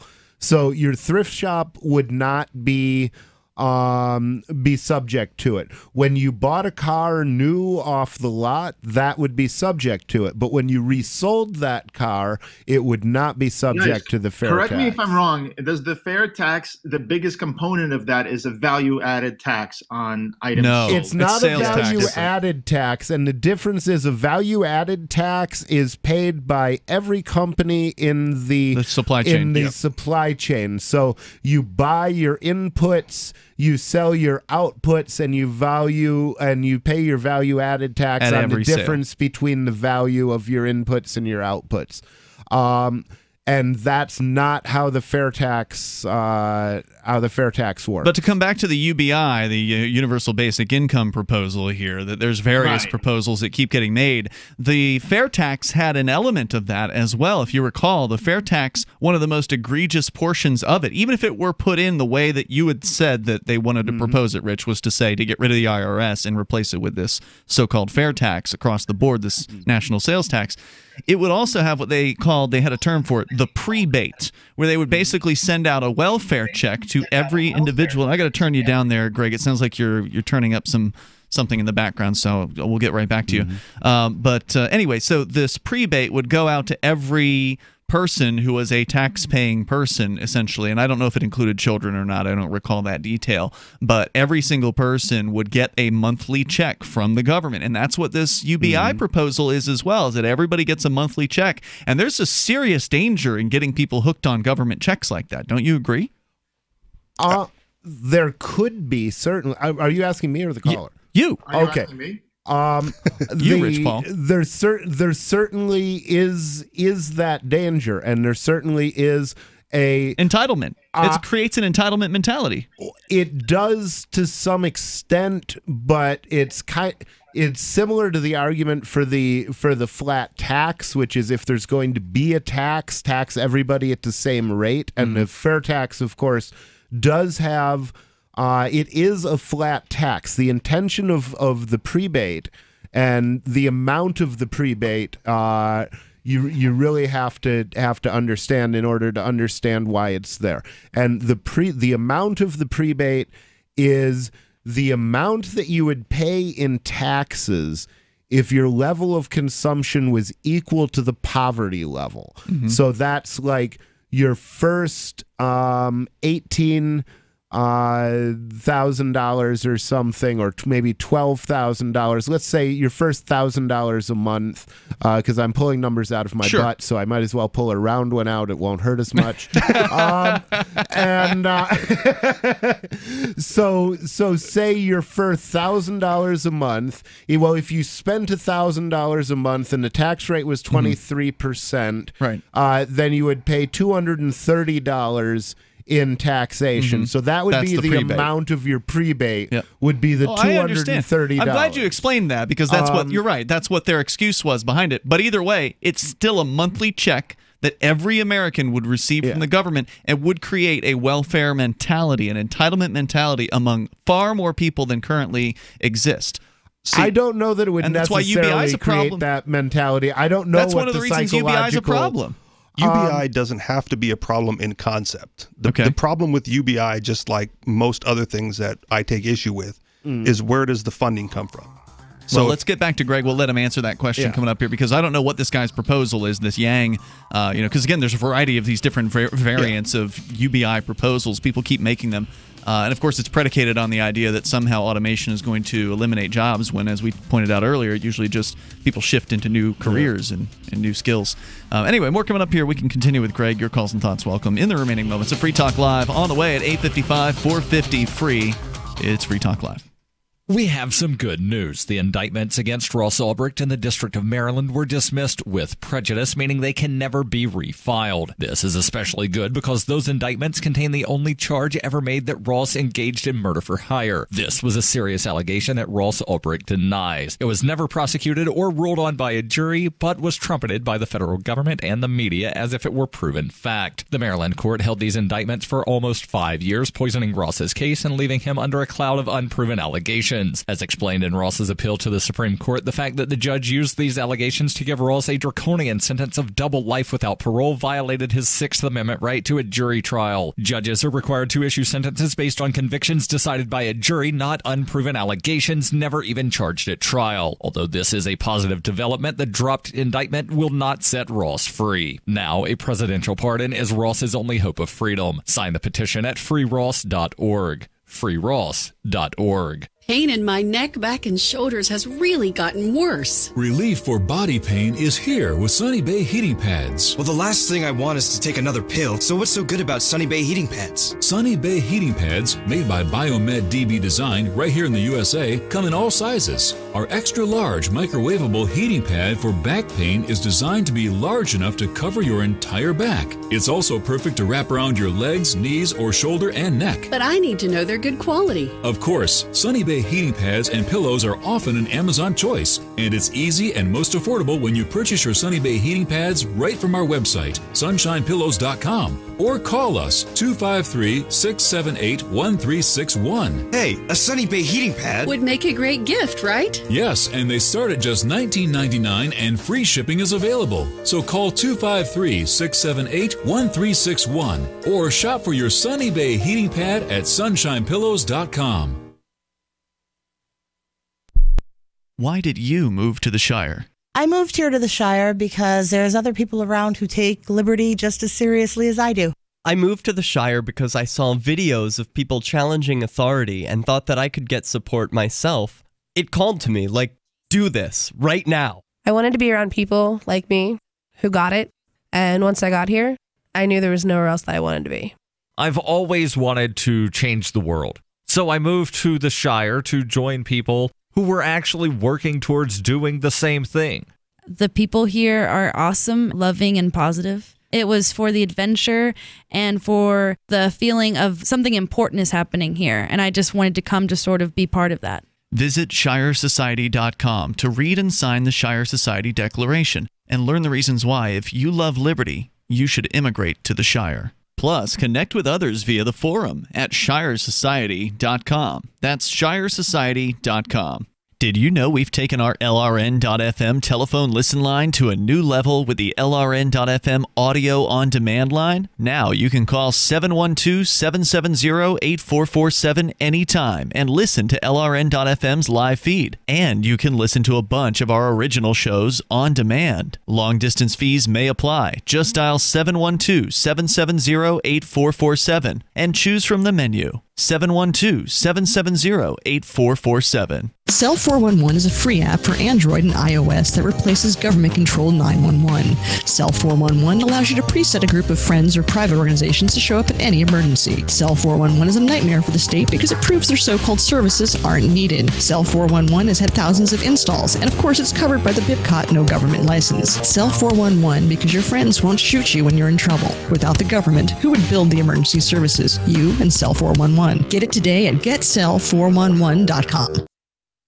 You can put the Liberty Radio Network on the air in your area. Visit broadcast.lrn.fm to learn how. Broadcast.lrn.fm. It is Free Talk Live. Moments remain here. Enough time for you. If you want to dial in toll free, you can do that. Bring up whatever you want to discuss. Talking about universal basic income right now. Greg's on the line in New York. We'll continue with that discussion. It's Ian, Rich, and Richie in the studio here tonight. Our toll-free number is 855-450-FREE. That's 855-450-3733. Also, don't forget about our forum. You can go and join discussions with other Free Talk Live listeners in a forum setting. We talk a lot about the Discord, which is an on-air, it's like a chat room, or actually a variety of chat rooms on a chat server, which is fun. The forum is a different kind of feel because then it's more organized. Instead of just real-time chat, it's organized into different topics. And you can go to forum.freetalklive.com to find that and get interactive there. Forum.freetalklive.com. So we go back to Greg in New York on our Discord lines. Go ahead, Greg. You called in about this political candidate, Yang, who had proposed a UBI, but I don't think you really kind of got into the details before we ended up going off and talking about it. Yeah, tell me about Yang's proposal. Sure. Well, I think Yang's platform in general is really smart. Look, let me talk about U.S. politics just for a second, okay? I think that Donald Trump beat Hillary Clinton largely because Hillary was out of touch with the workers in this country, people who were losing jobs, people whose wages were stagnant. And someone like Bernie Sanders spoke to the workers. Hillary did not. Trump did. So I think that in this election, it will come down to, for a lot of people, what can you do for me? And while Bernie, I love, Bernie's concern for the people of this country, I think Andrew Yang almost has smarter proposals because he's not, doing a Green New Deal, for example. He would do something with like a carbon tax where the carbon tax would get redistributed to everybody equally as universal basic income. That's actually a proposal that's already been done by the climate lobby, and it's in Congress. I'm already against him. 2018. So that's a nice. By the way, the thing that I like about that proposal is if you use less than the median amount of carbon, you can then completely ignore the system, and whatever your amount of basically you'll have a balance accumulating in an account somewhere, and you can completely ignore that. Sure, you can do that and eliminate your income tax by not working that much either. True.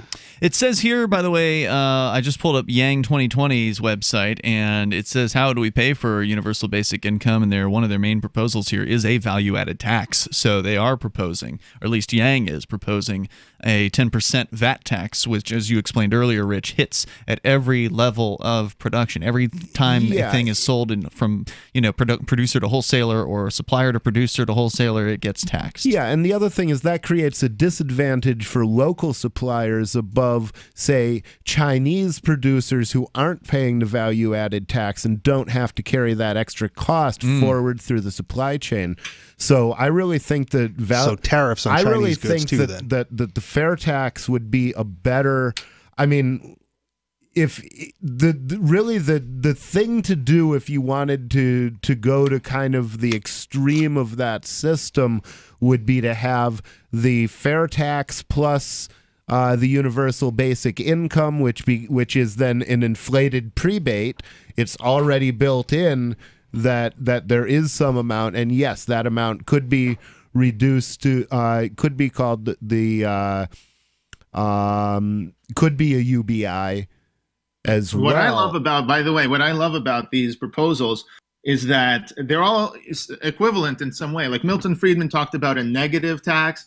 You have now the UBI, and essentially it represents choice. It represents freedom. What I want to see is that's a crazy thing to say. That was a big old leap. That a tax represents freedom. There's no such thing. No well, tax I'll give you can an represent example freedom. why I that's think a it's matter freedom. of point of view. I understand his point of view. It's saying freedom from the need to go work for somebody else or starve, which are basically your choices in you can go right today's now, society. You can go right now. Well, not right now. They're probably closed. But during the daytime, you can go down to the food bank here in Keene and get a box full of food. So the idea that you have a choice of be homeless. Well, I'll explain. I don't mean freedom just like that. I mean freedom like if you have food stamps, you have to spend them on food. But if you have UBI, no, you don't have to spend them on food. You can sell them to people who then give you cash for them. Legally, you have to send them on food. Let's not pick that. Let's not pick nits that small. But it happens. Yeah, the point is, it's much more convenient to spend cash than food stamps and try to get out of it. It's hard to buy crack with food stamps. That's not right. That's really. right. But it can be done. Yeah. Well, what I used to tell people to do when they came with food stamps and wanted weed is I would say, well, go down to the grocery store buy you some steak and get me 12 packs of soda. Right. And then I would keep the sodas in the refrigerator. And when most of the people I dealt with were runners, so they were running in and out all day and they were running across town. Most of them didn't have cars. And so I'd sell them the sodas back cold one at a time. Yep. And end up making $12 off a 12-pack I paid $2 for. But anyway, go ahead. Yep. Let's get back to the UBI. That's one guy, and maybe that's $12. But for the vast majority of, they want to be able to have individual choice as to where they spend their money. And the other nice thing about this is that if you have a UBI, you might be able to abolish the minimum wage, because if you're already getting might be able to. That's like part and parcel is you don't have a minimum wage if you have a UBI. Because there's no reason for one anymore. The justification is gone. I like the idea of people being able to spend their money where they want to, so long as that money is honorably earned. Yeah, I mean, the thing is, if you're spending food stamps, you have to spend it at some kind of a corporate store that has a connection to the government so that they can accept your food stamps. Sure. And so but I wouldn't if even you consider just that have honorably cash, you can spend that with your agorist neighbor. But remember, because this is going, at least in Yang's proposal, going to require a VAT tax, the price of everything's going to go up. So his proposal is to give everybody $1,000 a month. Your $1,000 a month isn't going to buy near as much as $1,000 a month today would buy after you put in a VAT tax. That's probably true.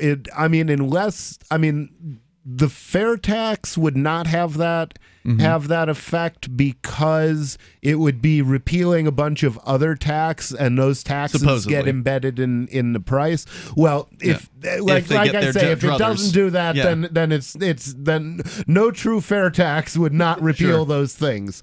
How many political programs have been proposed without modification in a committee, right? Like you propose a thing and then the committee modifies it. So it'll never look like the fair tax. Whatever it is that if somebody puts a fair tax proposal in, it will not look like it was put in when it gets passed. Guaranteed. Yeah, that's almost politics. almost certainly true, and you would have to look at the individual proposal to see it. But conceptually, all right, Greg. So conceptually, then, on as far as UBI is concerned, I'm not an advocate for it. Me neither. I'm not a fan of it. I think it's bad news. Like I said before the break earlier, it comes down to how is it funded, and the only by force, I guarantee it. Guaranteed. No, well, however, if it was up to me, I just want to say how I would fund it. If I was doing this, I would fund it first and foremost with a carbon tax, because if anything else, even if we distribute $1 to each person, I know those people will vote up the tax. And I would like to see finally someone put a tax on the externality of everyone poisoning the atmosphere and polluting the atmosphere. I would love to see a tax on that just for that, so renewables can have. So let me throw out my big issues there is I don't know that carbon dioxide qualifies as a pollutant. Isn't it what carbon trees breathe? dioxide is part of the life and what cycle. you exhale? Yeah. At 1,000 ppm, human cognition goes down, and we're already at 400. In the last 10 years, we've added another 20 ppm. So I blame the government schools. Let me throw out one concept to fund UBI proposed to me by a friend, and it seems to be more reasonable than anything else I've heard so far. All right. And his proposal is, so long as there's going to be inflationary currency, the first new prints should be given out as UBI payments instead of given to corporations. Yeah, that's actually a method that I've considered as well, and it does guarantee the eventual destruction of the dollar. But the eventual destruction of the dollar is already guaranteed. Yeah. So speeding that along would be a feature, not a bug. Well, now, Greg, I mentioned this during the break because, Richie, you brought up that your friend is interested in working on some sort of a cryptocurrency UBI. And I said, well, Greg actually has already got that project started. You want to plug your Intercoin? Sure. What you guys just mentioned, that community could print currency and give it to everybody. Intercoin, that's one of the applications. We want to have communities be self-sufficient, not necessarily depend on government given money from above. Even though it's legal tender, obviously you need to accept it, but it's a complementary currency that then you could use in your local community, So why not just give out Intercoin instead of VAT taxing everybody? That's the thing. That's what he's proposing, is to do it voluntarily. If you can do it voluntarily, I think that's obviously the ideal method. And Greg, thanks for the call tonight. I appreciate it. Intercoin's an interesting concept, and they've already got a website and stuff put together, so check that out. I forget what it is. But anyway, just search for it. We'll see you tomorrow night online. In the meantime, freetalklive.com. So the protection of life, liberty, and property is what the Free State Project is all about. But it's an effort to move 20,000 people who understand. It's about demonstrating to the entire country that, we can have a free market, a truly free market. Making it just a freer, great place to live. It's the world's largest voluntarist libertarian community, and it's only getting bigger. That's amazing, to be able to move to a place where other people passionately believe in being free and independent. What the Free State Project is managing to do, though, is to put their money where their mouth is. Physically getting up across the country and saying, let's go someplace and let's demonstrate the power of these ideas. There's a lot of kind of philosophy that surrounds liberty. There's a lot of thinking about it and talking about it. But here in New Hampshire, people are doing it. 101 Reasons Liberty Lives in New Hampshire, a documentary by Free State Project Early Movers. Watch it free at 101reasonsfilm.com. 101reasonsfilm.com. When you hear the word lobbyist, you probably think about greedy corporations, but not all lobbyists are the same. Some are fighting for the freedoms you hold dear. Liberty Lobby LLC is doing just that in New Hampshire, working hard to represent you, not some special interest group. You can help by going to libertylobby.info, where your contribution will give us the tools we need to ensure that your voice is heard. Visit libertylobby.info today to find out more.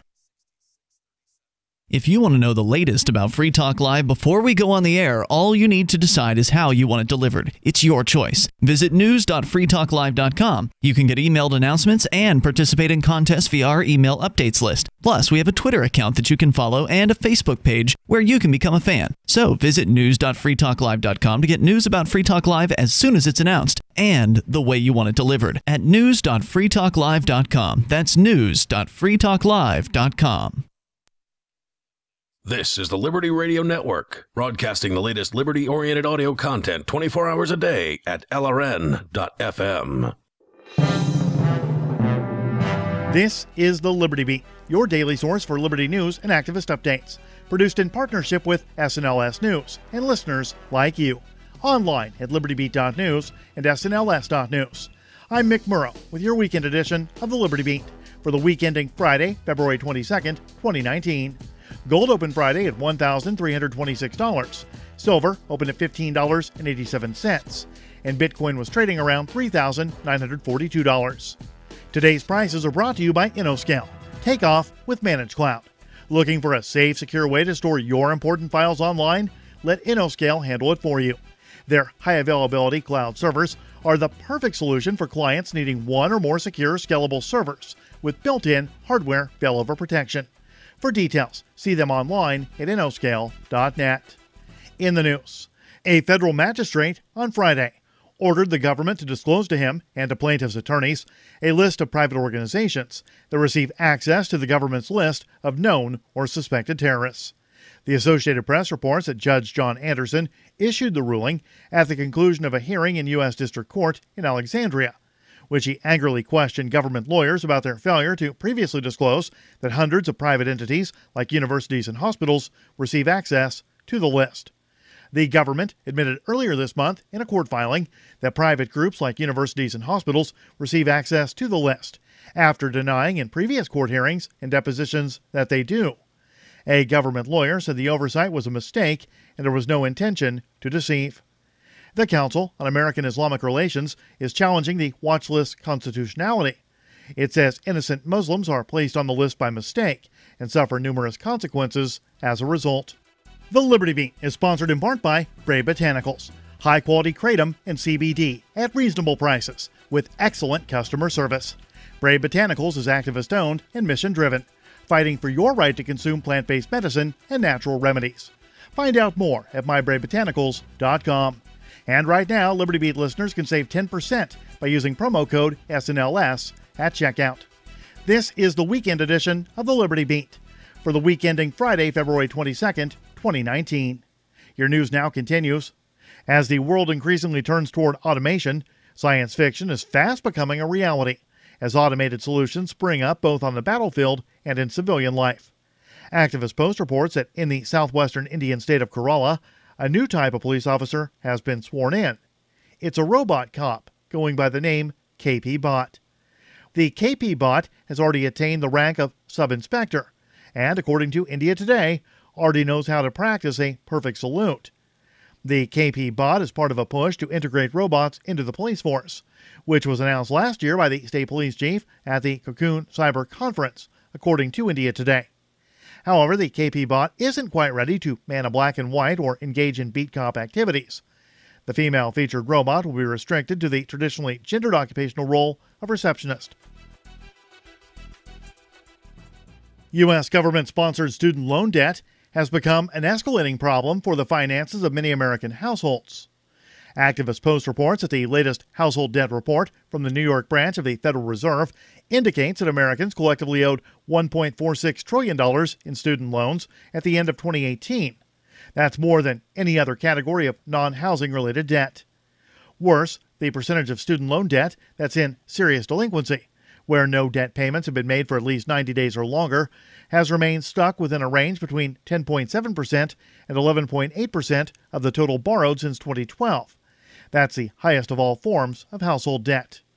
Since most of the money was borrowed from the U.S. government, the inability of American households to repay student loans represents a drain on the U.S. government's finances, where seriously delinquent student loans drive up the nation's budget deficits. Federal Reserve Chairman Jerome Powell has stated that the burden of student loan debt hurts American households and will hurt the nation's economy. Support for the Liberty Beat comes from the Conscious Resistance Network, featuring videos, news reports, and articles from a spiritual anarchist perspective. Experience the Conscious Resistance at theconsciousresistance.com. How would you like to have your business featured on the Liberty Beat? You can. Just send an email to libertybeat@snls.news for details. This is the weekend edition of the Liberty Beat, produced in partnership with SNLS News and listeners like you. The Liberty Beat is found online at libertybeat.news and snls.news. I'm Mick Murrow, reporting for the Liberty Beat, reminding you, spread liberty with a smile. We have some good news. The indictments against Ross Ulbricht in the District of Maryland were dismissed with prejudice, meaning they can never be refiled. This is especially good because those indictments contain the only charge ever made that Ross engaged in murder for hire. This was a serious allegation that Ross Ulbricht denies. It was never prosecuted or ruled on by a jury, but was trumpeted by the federal government and the media as if it were proven fact. The Maryland court held these indictments for almost 5 years, poisoning Ross's case and leaving him under a cloud of unproven allegations.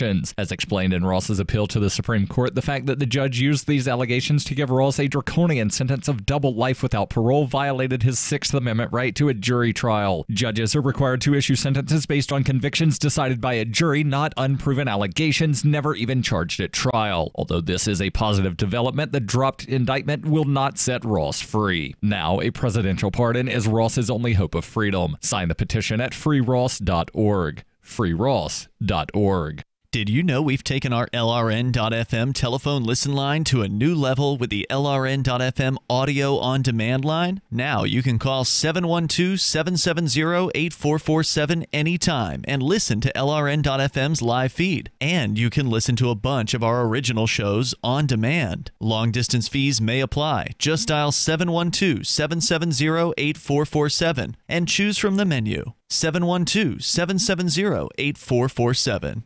This Your Family Today tip is brought to you by Lil Drums. Every bit as fun as a full-size Nestle drumstick cone and definitely cuter. Visit us at drumstick.com. Vacations are all about family time, but you don't have to leave home to have fun. Take 1 weekend a month and devote it to family activities. Pull out the board games and puzzles, serve up some treats, or have a picnic. Even without leaving home, you'll feel like you've really had some time away. For more tips like these, visit us at parenthood.com/yourfamilytoday. Help get LRN.FM into more ears. Visit promote.lrn.fm for a free bumper sticker, flyers, banners, graphics, and more. Promote.lrn.fm. The latest edition of Freedom Decrypted is next on the Liberty Radio Network at LRN.fm. Get more at freedomdecrypted.com.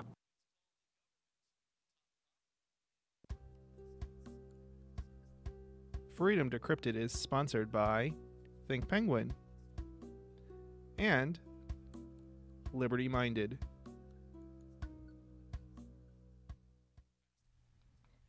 And you are listening to Freedom Decrypted, streaming live from our Keene, New Hampshire studio. This is Christopher Wade, your host.